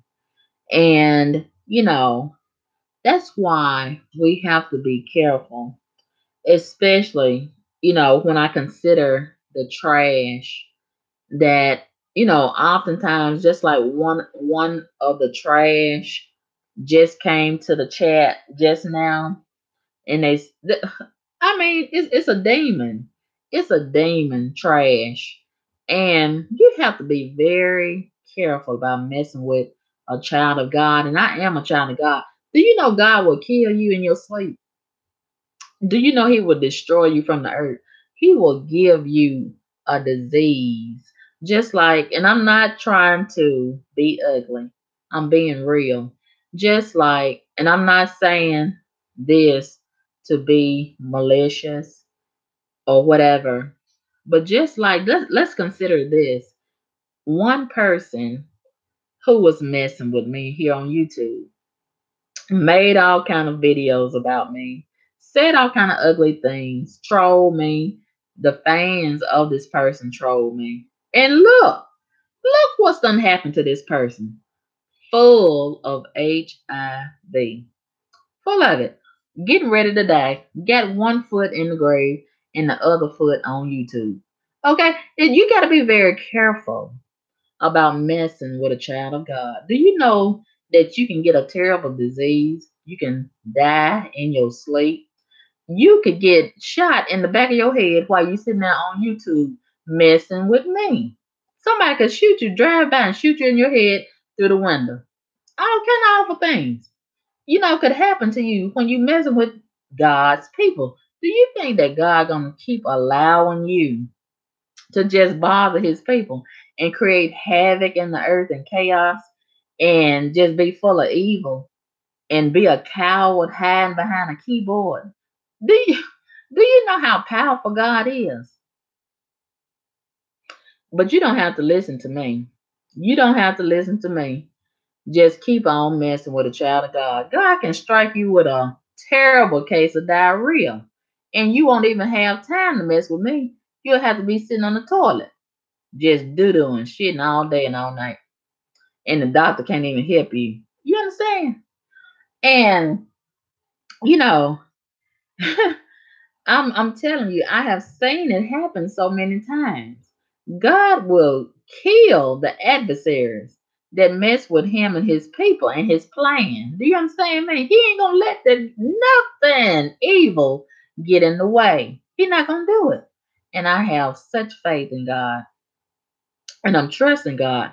And I am praying and hoping that God will touch this adversary, this enemy that keeps on coming in my chat, keeps on uh trying to infiltrate and sabotage my channel. I'm trusting God because I know He's gonna do it. He's done it before, and He's gonna continue doing it again. But this is really, really interesting how God has created things and continues to move things in the earth. I am just such in awe of the wonderful works of God. And, you know, He really knew what He was doing when He created things. And, you know, I'm just really amazed. God is amazing. And I just really appreciate the wonderful works of God. I'm telling you the truth. The power of God is just outstanding. Yes, contract terminated. I saw that contract terminated. And but I was saying something earlier, and once again I just cannot believe that you all did not hear me. I mean, I cannot believe that the mute button was activated. And I had said all kinds of great things. Uh yes, no name, we're not even gonna worry about that. And you know what? No name, we're not even gonna acknowledge it. We're not even gonna acknowledge that no name. We're not even gonna acknowledge it. We're just gonna take care of everything behind the scenes. So don't even acknowledge evil, okay? Don't even acknowledge that. Just know that we are working on all of that behind the scenes. And before they know it, somebody gonna be tapping them on their shoulder, telling them, come on this way. Okay? So we don't have to worry about evil. Okay? Okay, 1967, J. Edwards says that's a lot of the reason why people do what they do. They are sitting in their misery and they have too much time on their hands. So that's how they can create fake pages and videos. Yes, they don't have nothing going on in their life and they envy other people and they want to be like other people. But like I've said before, you cannot compete where you do not compare. You know? So nobody's going to notice them unless they imitate me. Let's be clear about that, okay? Are we clear? Are we clear? Yes, I think it's a disgruntled homosexual, old nasty homosexual too. No name. I think so too. I think that's what it is, old bald headed section 8 trash. It's one or the other. It's one or the other. But anyway, in totality, they are nobody. They're nothing. And we shall carry on. But enough about the trash that's in trouble. Let's let's continue the conversation that matters, which was about God. It's all about God. It's not about the trash that's in trouble. It's about God. So as we were saying, I want to go back to a comment that who was it? Spook TV, I believe it was Spook TV. He says, according to the Dead Sea Scrolls, a cherubim is a very powerful archangel. I think I was saying, I had talked to someone and I cannot remember the name of this place, but it's a place, they talk about there are airplanes that fly over, attempt to fly over or near this place, and they just disappear. They can never be found ever again. And so many people have attempted to go to this place, and I cannot remember the name of this place. And like I said, me and someone, we used to talk about this all the time. And it makes me remember, we've had several planes, at least three planes in the last 5 years, I guess, to just disappear without a trace. A plane full of passengers just disappeared. Y'all remember that? And I was wondering, you know, could the four corners of the earth and this place that's guarded by fire be related? It makes me really think about it. And, when I think about um what uh Spook TV said as it relates to the Dead Sea Scrolls, a cherubim is a very powerful archangel. And I think it was 1967. J. Edwards says the sheriffs um put. God said He put two sheriffs at the one at the entrance of the garden, and flames at another. So to put the flames and the cherubims there to guard, you know, the entrance of the garden and guards, God's place, that lets me know that what they are guarding is a very powerful place, you know, and he wants that protected. And according to what I have read in the Bible, those flames are continuous. They never go out, and those angels stay right there. They always guarding that place. And that is so interesting to me. That is so interesting.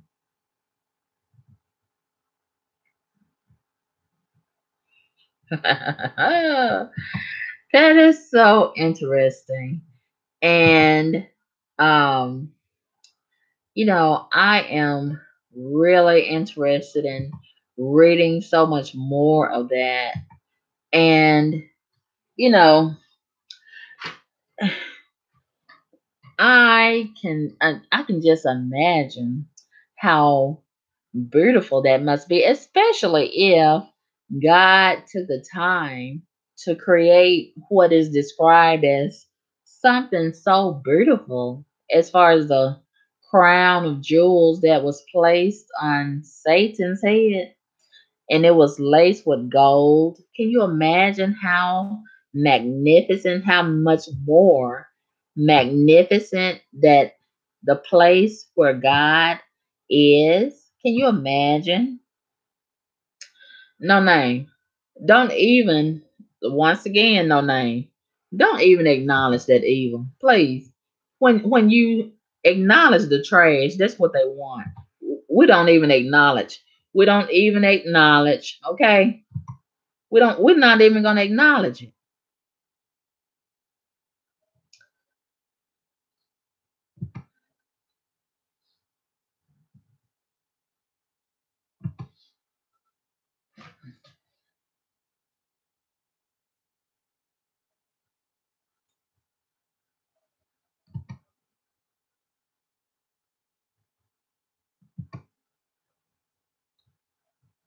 So you know, just like I guess we could tie this in to what the subject is already about. You know, that's the whole purpose of evil. They want to distract. Anytime that we are in a discussion, especially something concerning God and godliness, notice that's when the demons get activated the most. And they want to lure your attention away from the topic. They want you to make the topic about them. I don't know why y'all don't see the tricks. And I have told you time and time again to ignore them.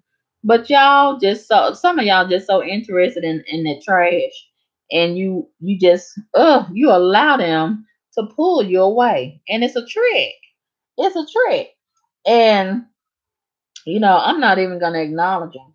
I'm gonna deal with them legally, one piece of trash at a time. Period. Point blank. And I don't have time for them. Y'all can make time for them, but I'm not. And I have better things to do other than entertain trash, cowards who hide behind fake pages and no pages and all that kind of stuff. Man, please, that is so beneath me. That's so below me. You understand me? I'm too classy for that. I'm way too classy to entertain and engage trash. Okay, but enough about trash. Moving right along. Uh, no name. Contract terminated. No name did not get blocked. I was deleting that comment when she acknowledged that trash, and I made a mistake. I had hit the wrong button.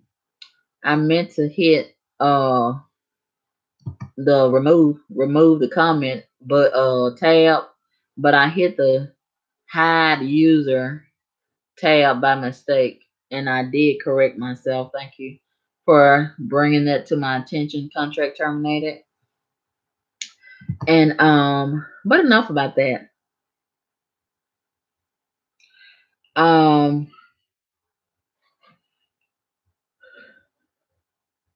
oh, that is so wonderful. Contract terminated says that's why I want to serve God, my life goal. Oh, that is so wonderful. Contract terminated. I like the way that that sounds, and that is a wonderful life goal. I like that. And may you achieve your goal. And Satan, Satan and the demons, they want us to serve them. They want us to give them attention. And I will not. I will not. And they get mad because we don't want to give them attention and serve them and join them. I will not. They're just gonna have to get mad with their gross self, defeated self. Um, Hello, Eric. Eric wants to know what is my view on Greek mythology. I really don't know a whole lot about Greek mythology, so I don't really have a view one way or the other. I don't know a whole lot about it, and I've never really had an interest in studying it. So that's where I am on that, Eric. I don't know a whole lot about it. So I don't have a view on it. Okay. And do y'all know I'm so ready to get my internet radio show going? I haven't forgotten about that.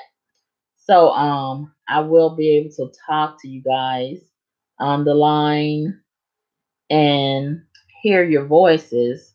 You know, I want to be able to put a voice to a name. And some of y'all may even have some accents. I don't know. And I would like to talk to y'all and hear more of what you say because, it's only so much that we can say on the chat, but actually talking on the phone, oh my goodness, we can say so much more and gain so much more clarity in what we say. So I'm looking forward to doing that in 2019 and so many other wonderful things I have in mind to do. Okay, 1967 J. Edwards says, so if Satan used his free will to turn against the Almighty God and wanted to defame and take his glory, you can see why these people can do and be so evil with all this extra time on their hands. That is true. 1967 J. Edwards, that is true. Okay, Eric says they have gods and goddesses. Okay, is that the Greek mythology that you were mentioning? Okay. Well, I don't know a whole lot about it. Like I said, Eric, I don't know a whole lot about it. So I can't really speak on what I don't know. Okay, no name is asking you, Eric, what do you think about Egyptian mythology? Okay, you say you haven't read up on it either. Okay. But you know, there's so much, different mythologies and religions and this and that, in the world, and everybody has their own ideals of how this thing goes. So, um okay, Eric has asked a very interesting question. Eric is asking, do you think God is black? Well, according to his word, aka the Bible, the way that it describes Jesus, it does sound like someone that is melanated. And, you know, as it relates to God Himself, um, I, I really, me myself, I have not put a lot of thought into the color of God. And, you know, when I consider how God has created all nations, all um, races of people, all nationalities, and God says that He made us in the image of Him, so that makes me know that, hey, God has taken that in consideration, and as it relates to all races, whether it be Mexican, Puerto Rican, Chinese, Japanese, Filipino, black, white, uh, you name it.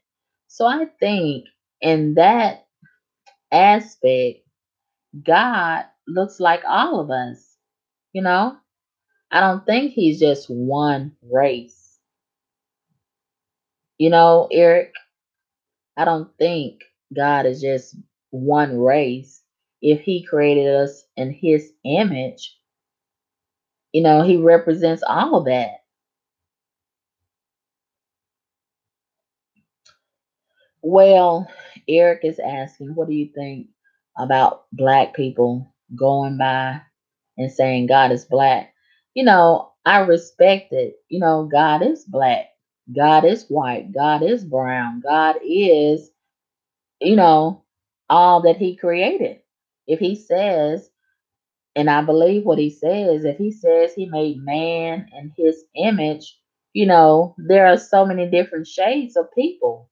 So that's where we derive from.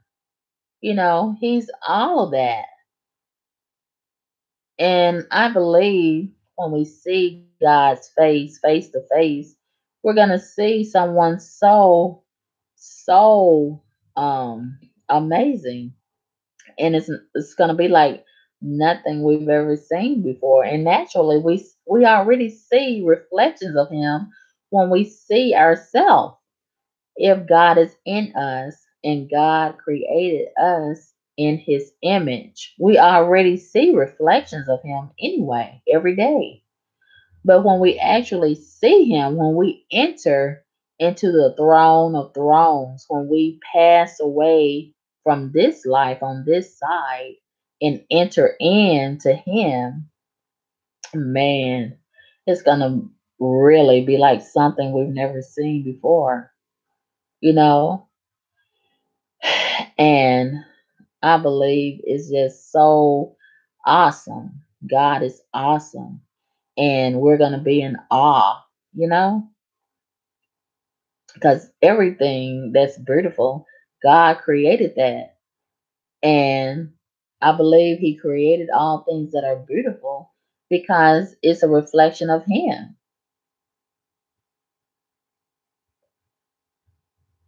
Okay, no name says, wait a minute.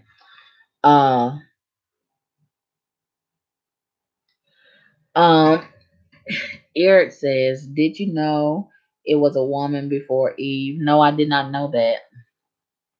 No name says, every race of people thinks that God looks like them, except for the people who have been brainwashed by col- colonialism. Okay. Oh, I need some water. I've been talking so long, my throat is getting kind of hoarse. I need some water. Um, yes. No name is asking you, Eric, who is she? The one that you say was before Eve. Who is she?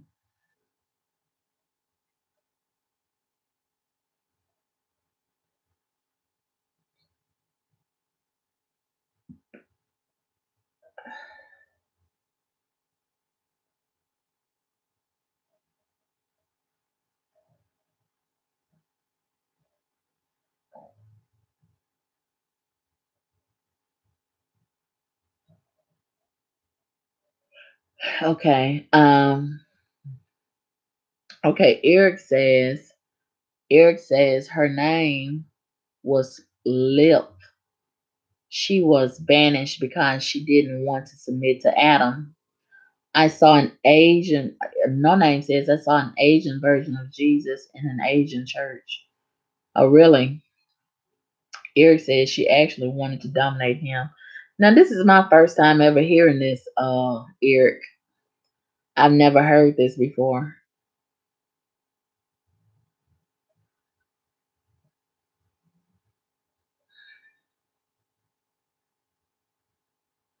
I've never heard of this, Eric. Now, where did you find that information, Eric? This is my first time hearing this.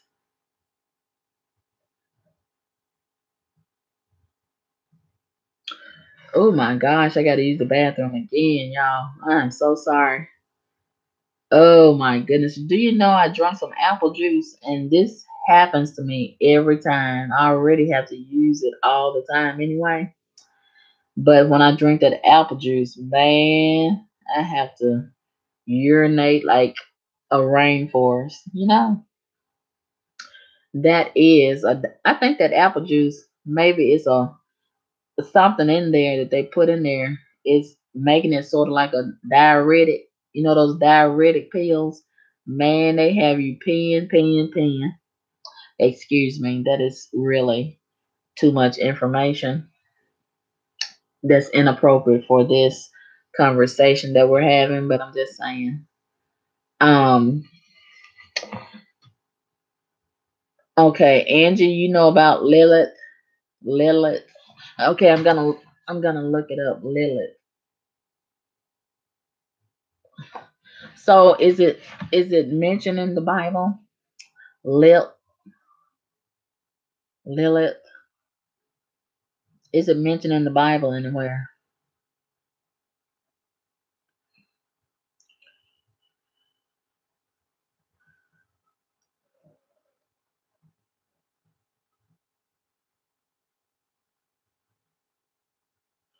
Oh, okay. Eric, you say Lil was kind of like these girls that don't want to submit to a man. She was rebellious, okay? Is that what you're saying? She was rebellious? Lilith in the Bible. Okay.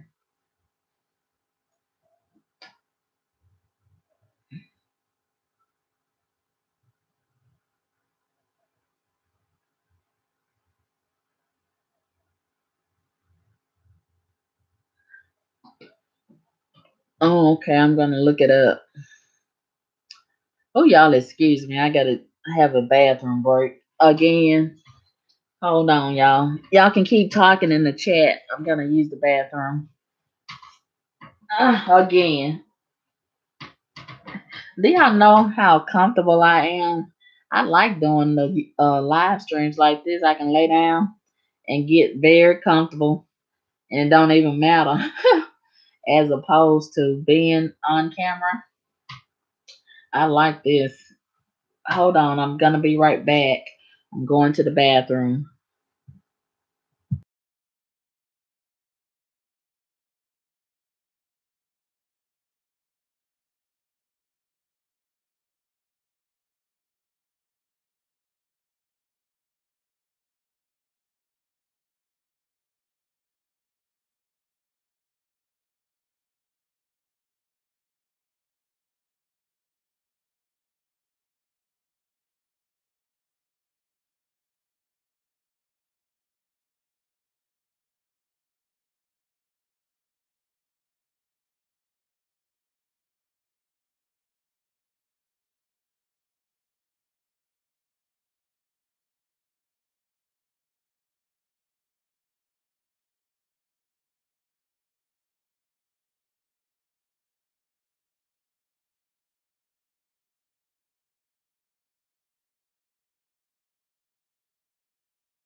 Okay, I'm back. Pardon me while I had to take a bathroom break. Hello, everybody. If anybody has joined us here in the chat, I had to take a bathroom break and I am back. Okay, 1967 J. Edwards says, I just looked it up and it was stated that she was mentioned in one form or another in different mythologies and religions such as Jewish. But if you believe the Bible, which I do, God created Adam and Eve. Okay, Spook TV says, yes, he is black. Okay.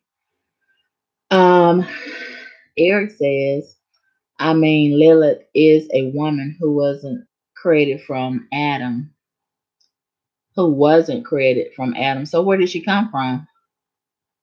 Where did she come from, Eric? No Name says people have all sorts of conspiracy theories about the Bible. Angels having sex with humans, Satan having sex with Eve, etc. 1967 J. Edwards. Well, some of that is true, No Name, in my opinion. And we all have the right to believe whatever we want to believe. And I believe that a lot of those demons do have sex with humans. As a matter of fact, it does mention that in the Bible, if I'm correct, if I'm not mistaken. There is a such thing as sex demons, succubus and incubus, I think is the term for those spirits, demons, sex demons. They do have sex with humans. But, we all have a right to believe whatever we want to believe. And I believe that that does happen.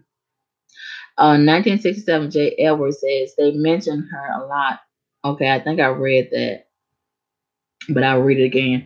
They mention her a lot as a form or spirit form in different religions. One even said that she was a dreadful woman in the Haiti regions. Okay, this is my first time hearing about Lilith. I'm gonna do some studying and see what I can find out. Eric says, but y'all remember what I said. They left her out the Bible. Didn't I say that? Okay. No Name says some people have said that there were whole nations of people here before Adam and Eve. Okay. Okay, Eric says it would have been Adam and Lilith. So where do you get that information from, Eric, about it was Adam and Lilith here before Adam and Eve? Where did you get the information from? Okay, Queen on a Mission says came from the rib of Adam. Who came from the rib of Adam? Are you talking about Lilith, Queen on a Mission?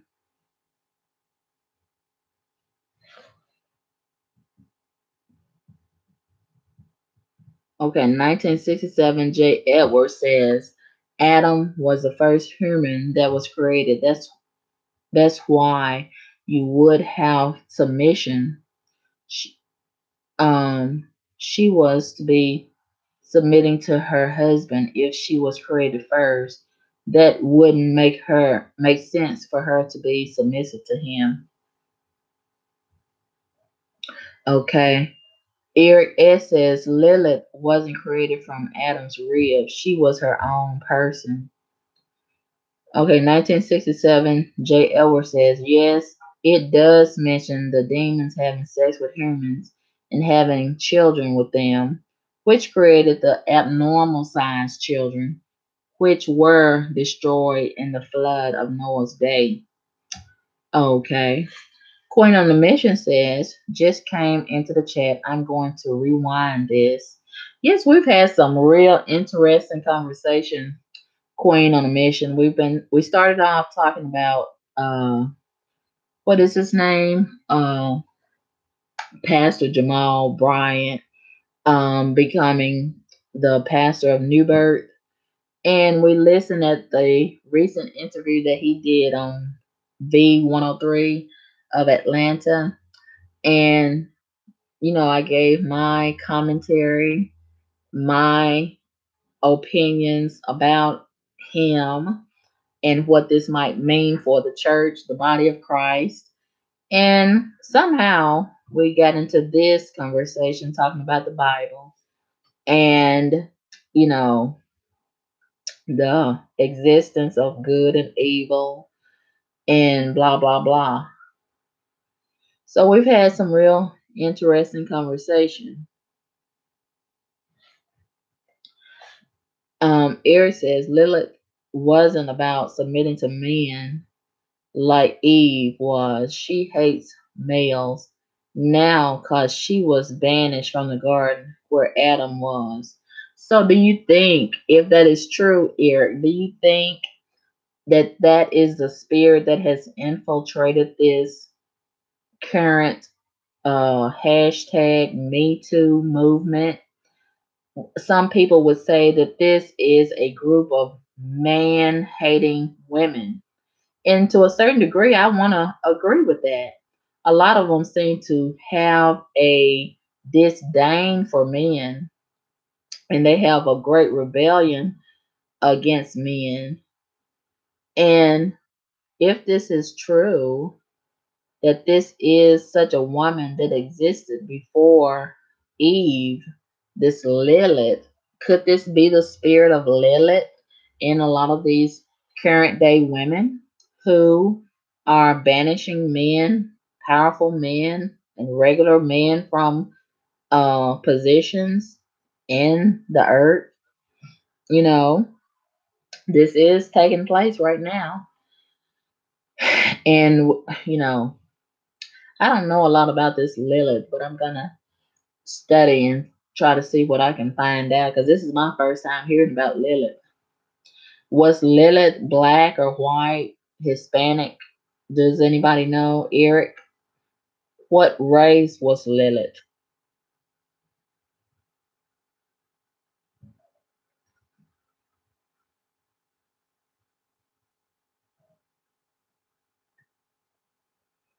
Okay, Eric says, I got it from somebody that reads a lot about Christianity. Lilith, she killed male babies at birth because of her hate of males.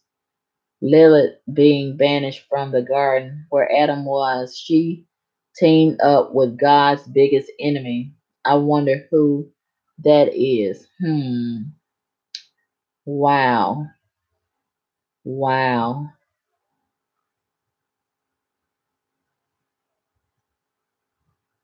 Okay, 1967 J. Edwards says, yes, it does state that they did have sex with them. It says that they took on a human form, and it said they saw the daughters of the land and saw that they were pretty and came down and had them and produced. I think I do remember reading something like that. 1967 J. Edwards. Children, they had children with them. And when the flood came in Noah's day, they left their human form and their children. And the women, that's when they were able to go to and fro to the heavens and the earth. I think I do remember reading that, J. Edwards. I think I do remember reading that.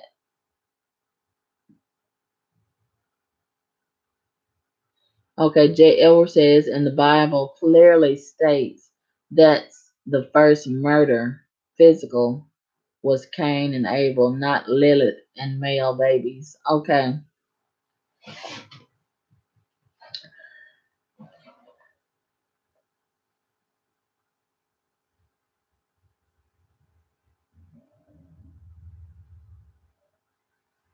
Okay, Eric says Lilith never had a problem with Eve. She blamed men. This is interesting. It's Lilith. I have never heard of Lilith, but I'm gonna see if I can read some stuff on Lilith.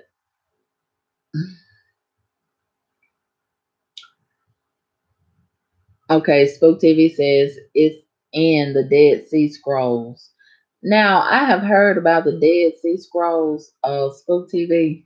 Where can I find a copy of the Dead Sea Scrolls and read the Dead Sea Scrolls?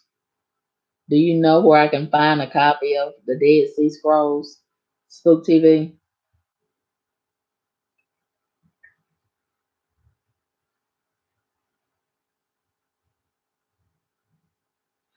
Okay, No Name says, so angels can have children with humans. How come they haven't done it again? Well, once again, they have their own governing power. No Name. They do things according to um whatever realm that they are in. They may have a different agenda. They may not just want to have babies just to have babies like a lot of humans do in the black, particularly in the black community. They may have babies according to a certain agenda or a certain season or of a certain purpose. I can't answer why they don't do it just to do it all the time. I don't know. Okay, Spook TV says Google books of the Dead Sea Scrolls. Okay, I'm gonna look into that. Thank you, Spook TV. Okay, 1967, J. Edwards says um, they had giants or large, tall men, but these babies were larger than them. They had a specific name for those kids. Okay.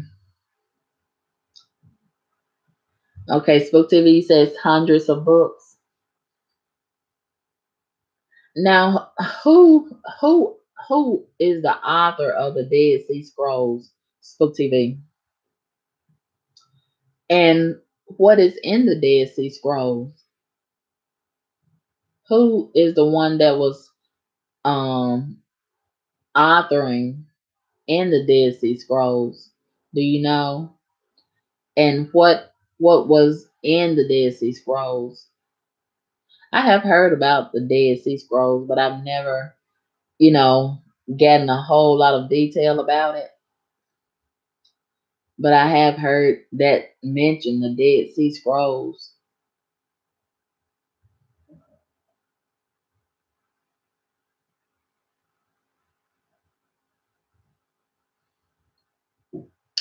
Okay, No Name says the Bible is too confusing. Maybe I should just read the Quran. There is none of that stuff y'all are talking about in the Quran. Well, you got to get some understanding. No Name. You know, God way is not our way. His understanding is not our understanding. A lot of times, God speaks in parables, so we have to study. And a lot of people study it and they come out with their own interpretation. That's why good leadership and leadership that is serious is very important, because a lot of people they interpret it in so many different ways. Some parts may be confusing, but you know, I guess you have to just be patient and get a good understanding of what you don't understand.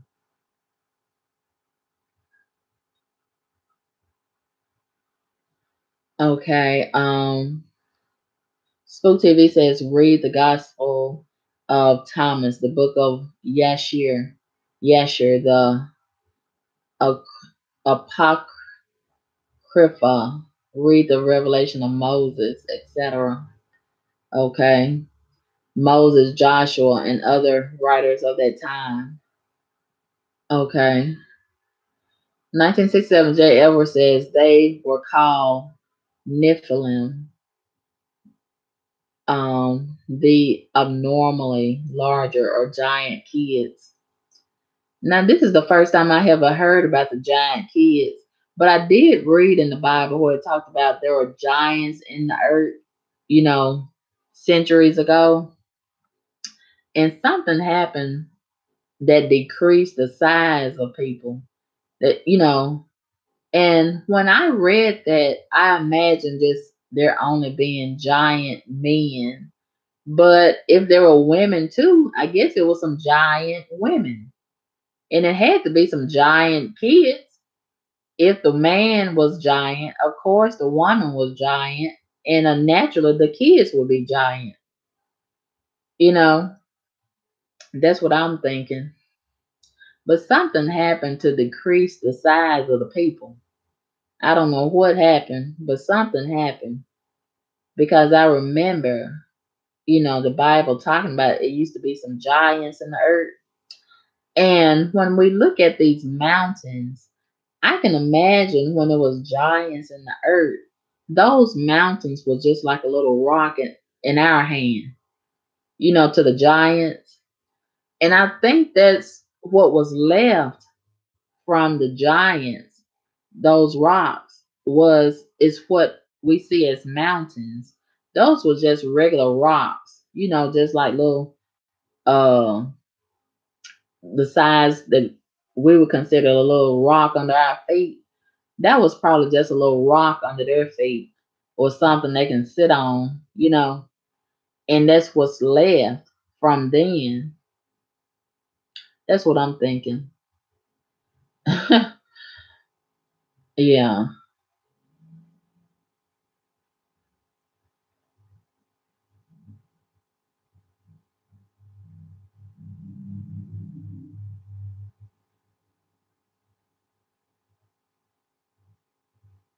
Okay. Spook TV says they call them Dead Sea Scrolls because of where they were found. Okay.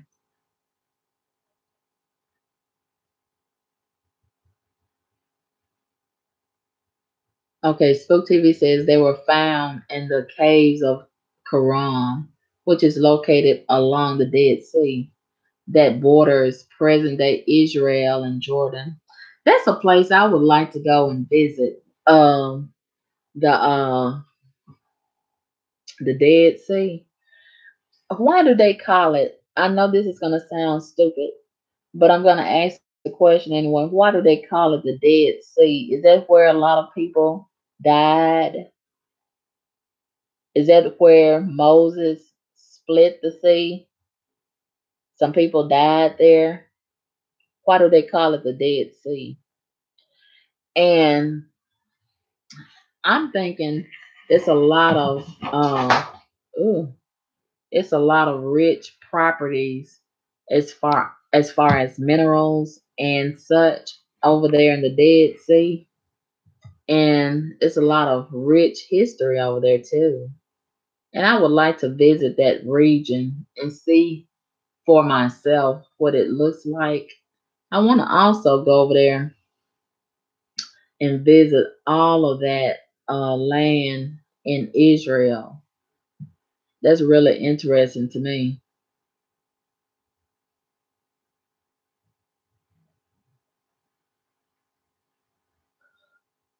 Okay, Eric says they call it the Dead Sea because they float like you're dead. Because you float like you're dead. Really? Really? Have you been there, Eric? Have you been there?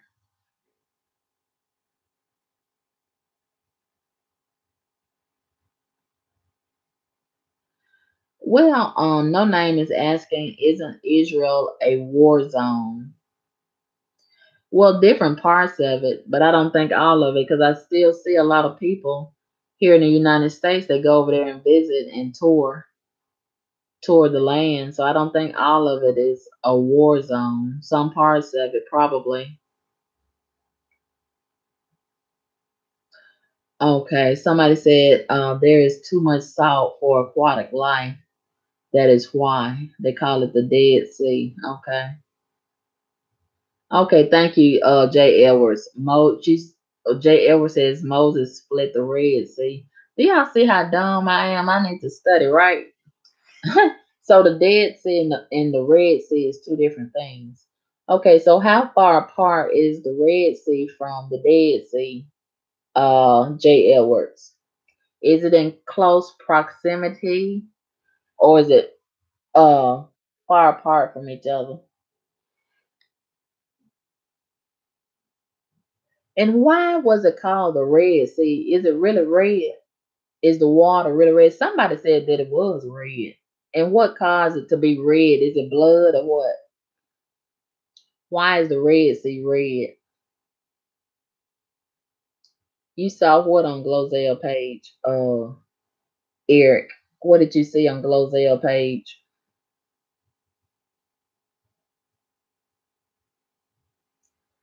Oh, okay. You say y'all went over it last Sunday, Jay Edwards. Don't know. We'll try to look it up. Okay, Spook TV says because it is dried up. It used to be a sea, but now mostly salts. It's where the world gets saline from. I did not know that, Spook TV. That is so interesting. So it's just salt, salt, salt, endless salt, huh? Wow. Okay, Eric Glozell went to the Dead Sea. Okay, that is really interesting. Saline, it comes from the Dead Sea. Wow. So it's just water and saline, water and salt. It used to be a sea full of water, but now it's dry. So how can they just keep on getting salt out of there? Spook TV. How? It's just endless salt. It just never is a end to it. How is there just more and more salt in there? How? How is that possible?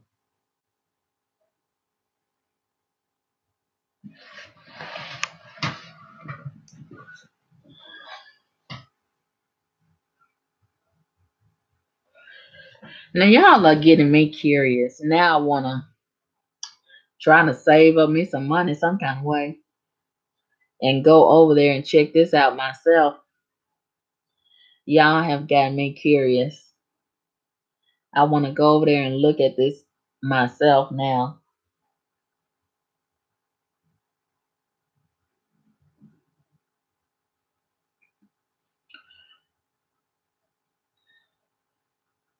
Okay, Spook TV says red algae causes the sea to be red.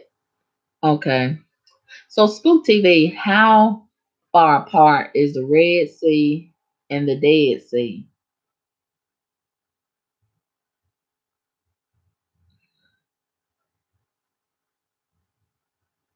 See, this is why it's so important to travel.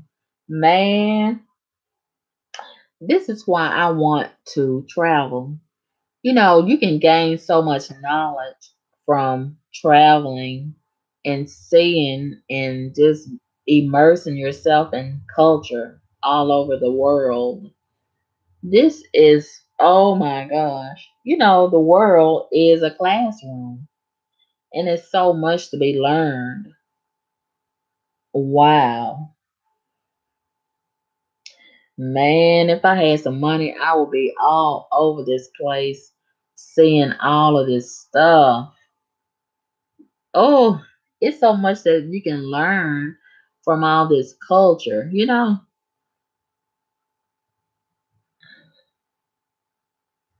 Bath salts. Okay.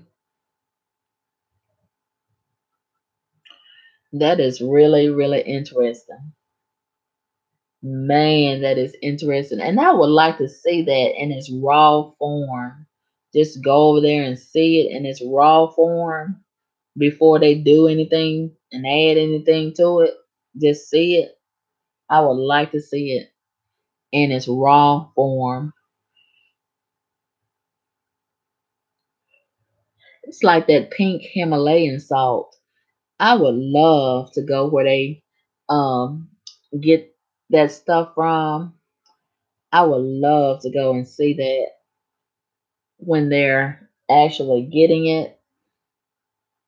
I think that is so interesting. And I just found out about the pink Himalayan salt and all of the different uses that it's valuable for.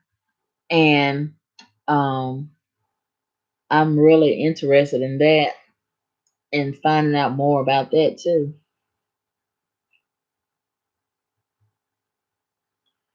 Okay, Spook TV says they mine the salt. This is very ancient sea. The salt buildup is thick and deep. So does it continuously just grow and grow and get thicker and thicker and thicker? See, this is what I'm not understanding. I cannot fathom salt growing like that. I'm thinking salt is just a big mound of salt. How does it continuously just get thicker and thicker? How? What is making it get thick and build up? What's causing it? Is it some weeds or something that's turning into something else? See, this is just, I need to go over there and see all of this. I need to see it for myself. This is so interesting. It really is. It really is. Oh my gosh. I need some money and a passport. Man, I will be all over there in them people's business. Do you understand me? Oh my gosh. I will be all the way in it. I will be in it. Oh, this is so interesting. I'm so curious about all of this. I really am.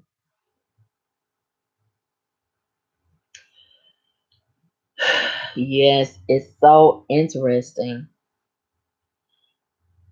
and so fascinating. Oh, I really do want to go over there and see all this.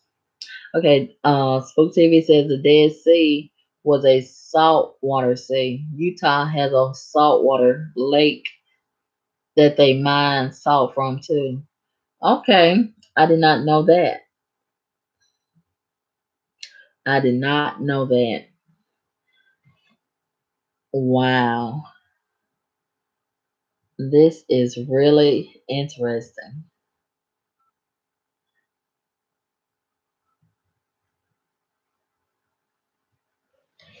Wow, wow, wow. Okay, you guys, I think I'm going to end this live. We've been on here for 3 hours. I have enjoyed you all so much, and we have learned a lot, and I really appreciate all of this education and all of y'all sharing so much great information. And it makes me want to get a passport and try to get a payday loan or something and go over there and travel and find out more all by myself. Or maybe as a group. Maybe we can do this as a group.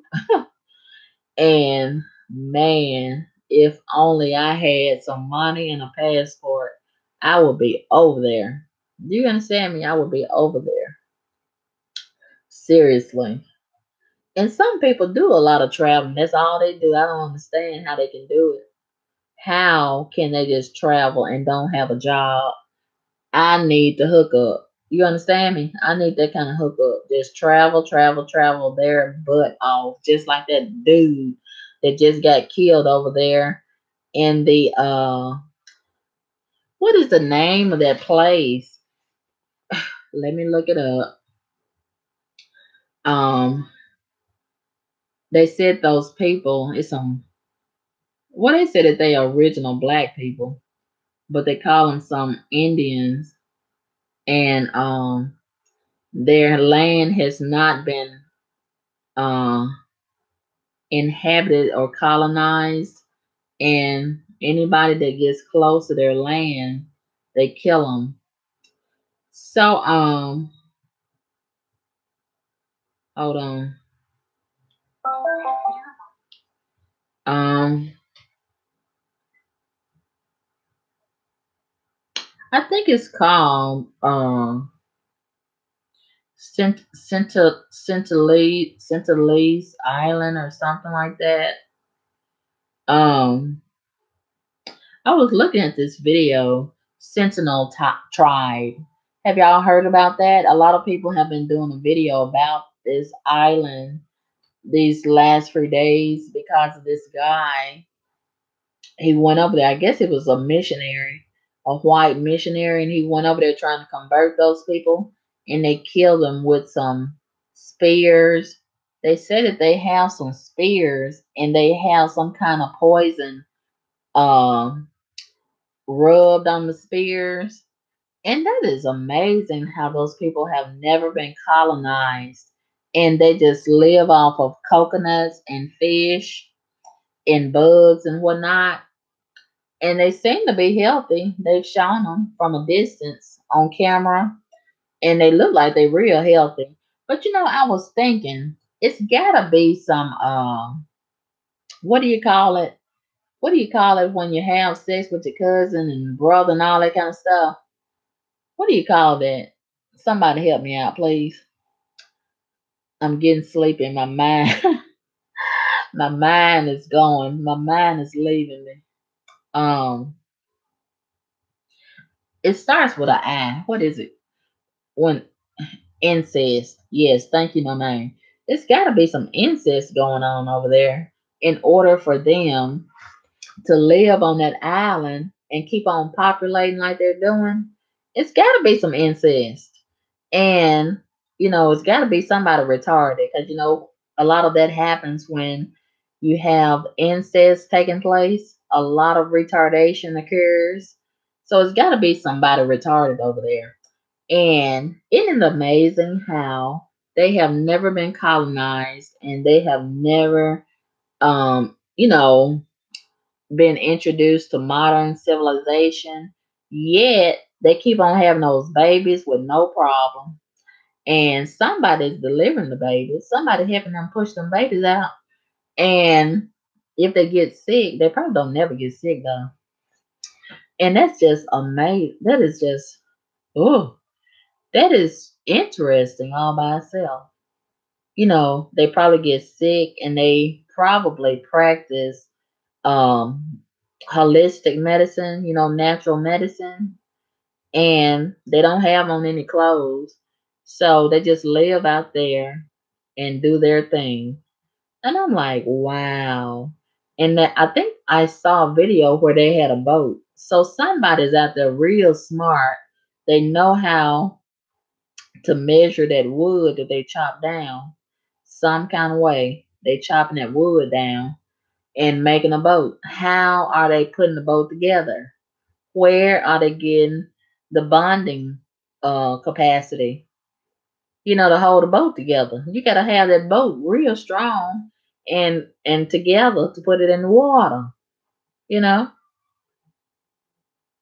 I don't know how they're doing all of that, but it's getting done. And they don't let anybody get close to their island at all. And anybody that gets close to their island, they kill them with spears. They don't let anybody get close to their island. And that is really interesting. I saw that video about them. And I was like, wow. Oh, you say the North Sentinel people are not the only ones, no name? Wow, that is so interesting. That is so interesting. Eric says, I don't think it's incest over there because they don't know how many people are there. I think somebody must have spread the word real quick to them people on the island and they knew what to expect with the white people. I think so too, Eric. I think that's what happened also.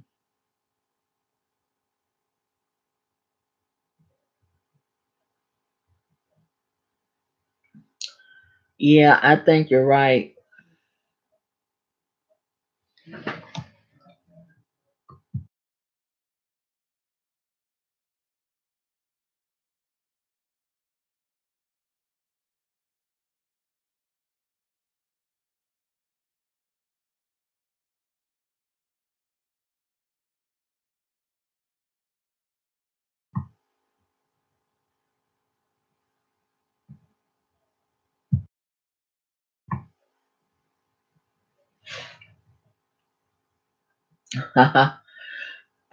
Eric says that's the longest standoff in history.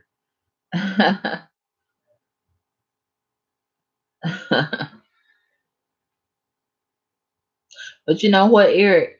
If they had some minerals, some valuable minerals and jewels and gold and whatnot on that island, you know what would have happened by now. Spears and arrows or not, you know they would have been did some awful things to those people.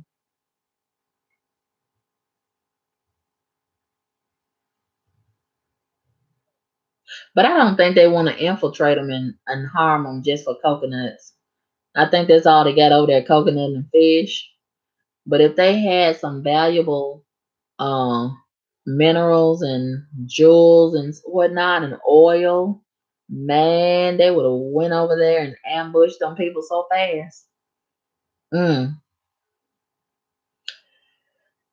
But yeah, I saw a few videos about um the North Sentinel Island, and that was so interesting. They look like they black people to me, but you know, a lot of people calling them Indians and whatnot. But they look like they're black to me.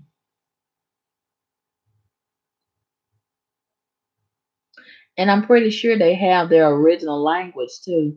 That is so interesting to me. You know, to see these people in their natural state and still having their natural language, you know, not colonized. That is so interesting and thriving. You know, they don't have computers that I know of.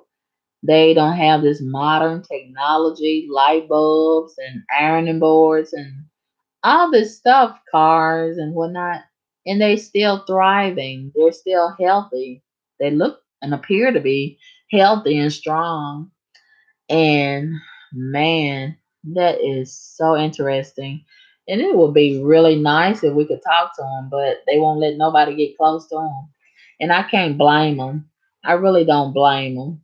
And I really salute them for protecting their uh, region and not wanting to, you know, be bothered with the outside. I don't blame them. I don't blame them at all. I don't blame them. But I think you're right, Eric. I think the word got back to them and they believed whatever somebody came back and told them. And they're not going to take no chances. They're not going to take any chances fooling around with the outside world. And I don't blame them.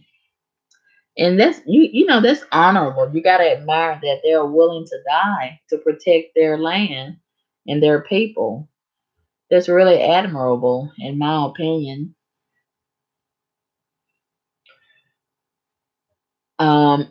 Okay.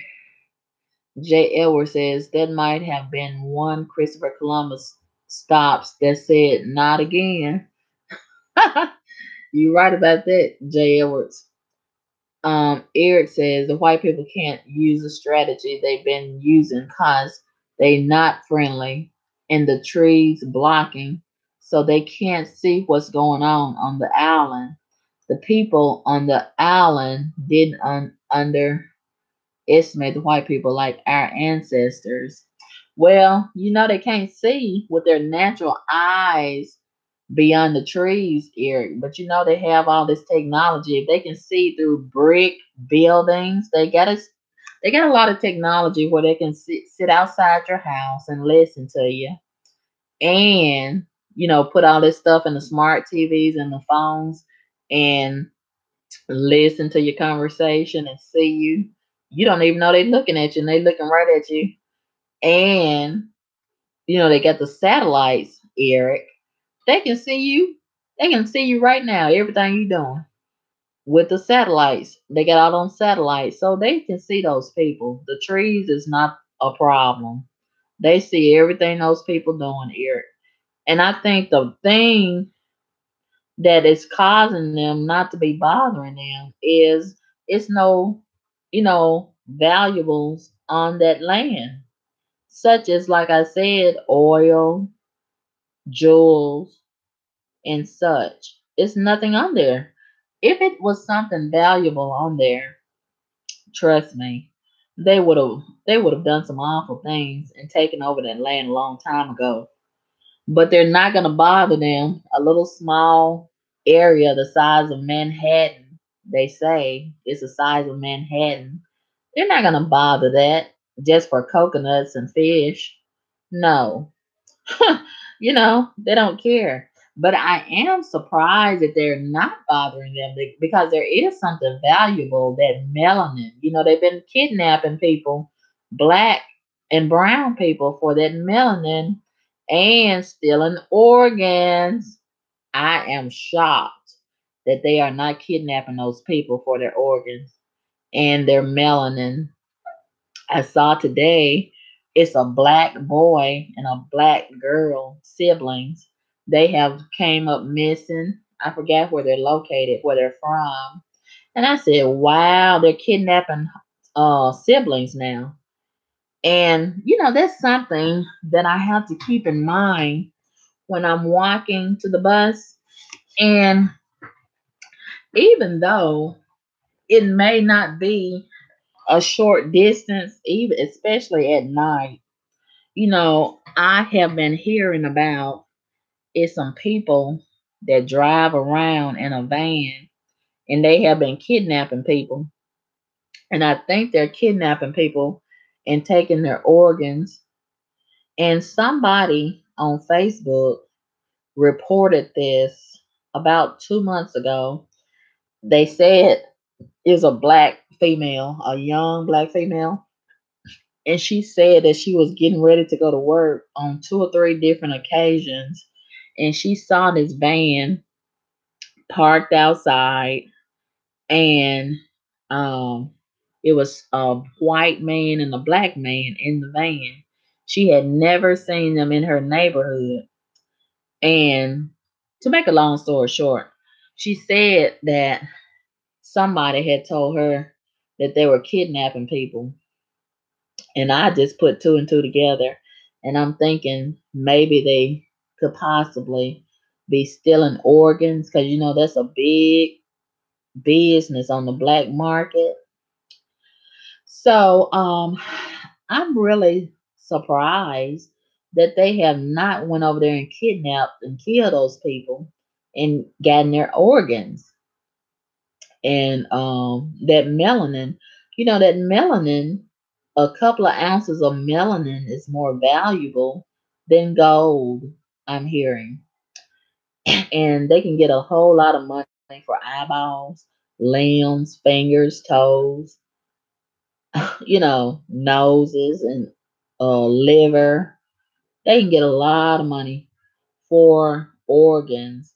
And that is a big business on the black market, stealing organs. And they killing a lot of people and taking their organs, especially melanated people. And that's why we have the influx of so many black and brown people being kidnapped and never seen again. And a lot of them are found with their organs missing. We've been hearing a lot of reports about that, right? So you got to keep that in mind if you're out walking, exercising, going to the park, letting your kids walk around and going to and from school by themselves, like I see a lot of people do with their stupid selves. It's a lot of danger out here in these streets, as well as they can walk in your house and do stuff to you too. But we have to be on high alert and aware at all times. And, it's just awful. But, this is the devil's domain. And this is what the devil do, go to and fro in the earth seeking whom it may devour. So anyway, Spook TV, okay. Spook says if it was gold, silver, or oil, mine there is over long time ago. You right about that, Spook TV. Okay, Eric says, but how they get on the island though? And the fact that they are black and the white people haven't taken over the spot where they are, that's enough for them to go there. Um, you're asking how did they get on the island? How they get on the island, I don't know. I don't know where they came from. I don't know if they originated there or somebody dropped them off over there. I don't know. I don't know if they had a boat and they just got over there and got stranded and something happened to the boat. I don't know. I have no idea. I have no idea where they came from and how long they've been over there and how they got over there. I don't know, Eric. Eric says, you know the strategy. The white people do play nice, offer food, and do what they do. They tell you in school, but they can't do that on the people in the island. They can't blow the island up, cause a tsunami. They could do it if they wanted to, but I don't think they. I don't think they want to be bothered with them because it's nothing really valuable other than the melanin in the organs, and they get enough of that right here in the United States and these other countries. So I guess they'll leave them for last. I guess they'll leave them for last if they run out of bodies elsewhere. But they too busy because they got to get all this, steal all this gold and diamonds and all this stuff. That's too much occupying their time. They don't really have time to go there and bother them just for, like I said, fish and coconuts. They don't really care about that. And they stealing bodies and organs all over the planet. So, that little bit over there on Sentinel Island don't even matter to them right now. Don't even matter. But anyway, it's really interesting nonetheless. And I'm gonna get off. I've enjoyed you all so much, and we have had some interesting conversation. And we will talk again real soon. God willing. Holla at your girl. Have a great night, you all. Peace.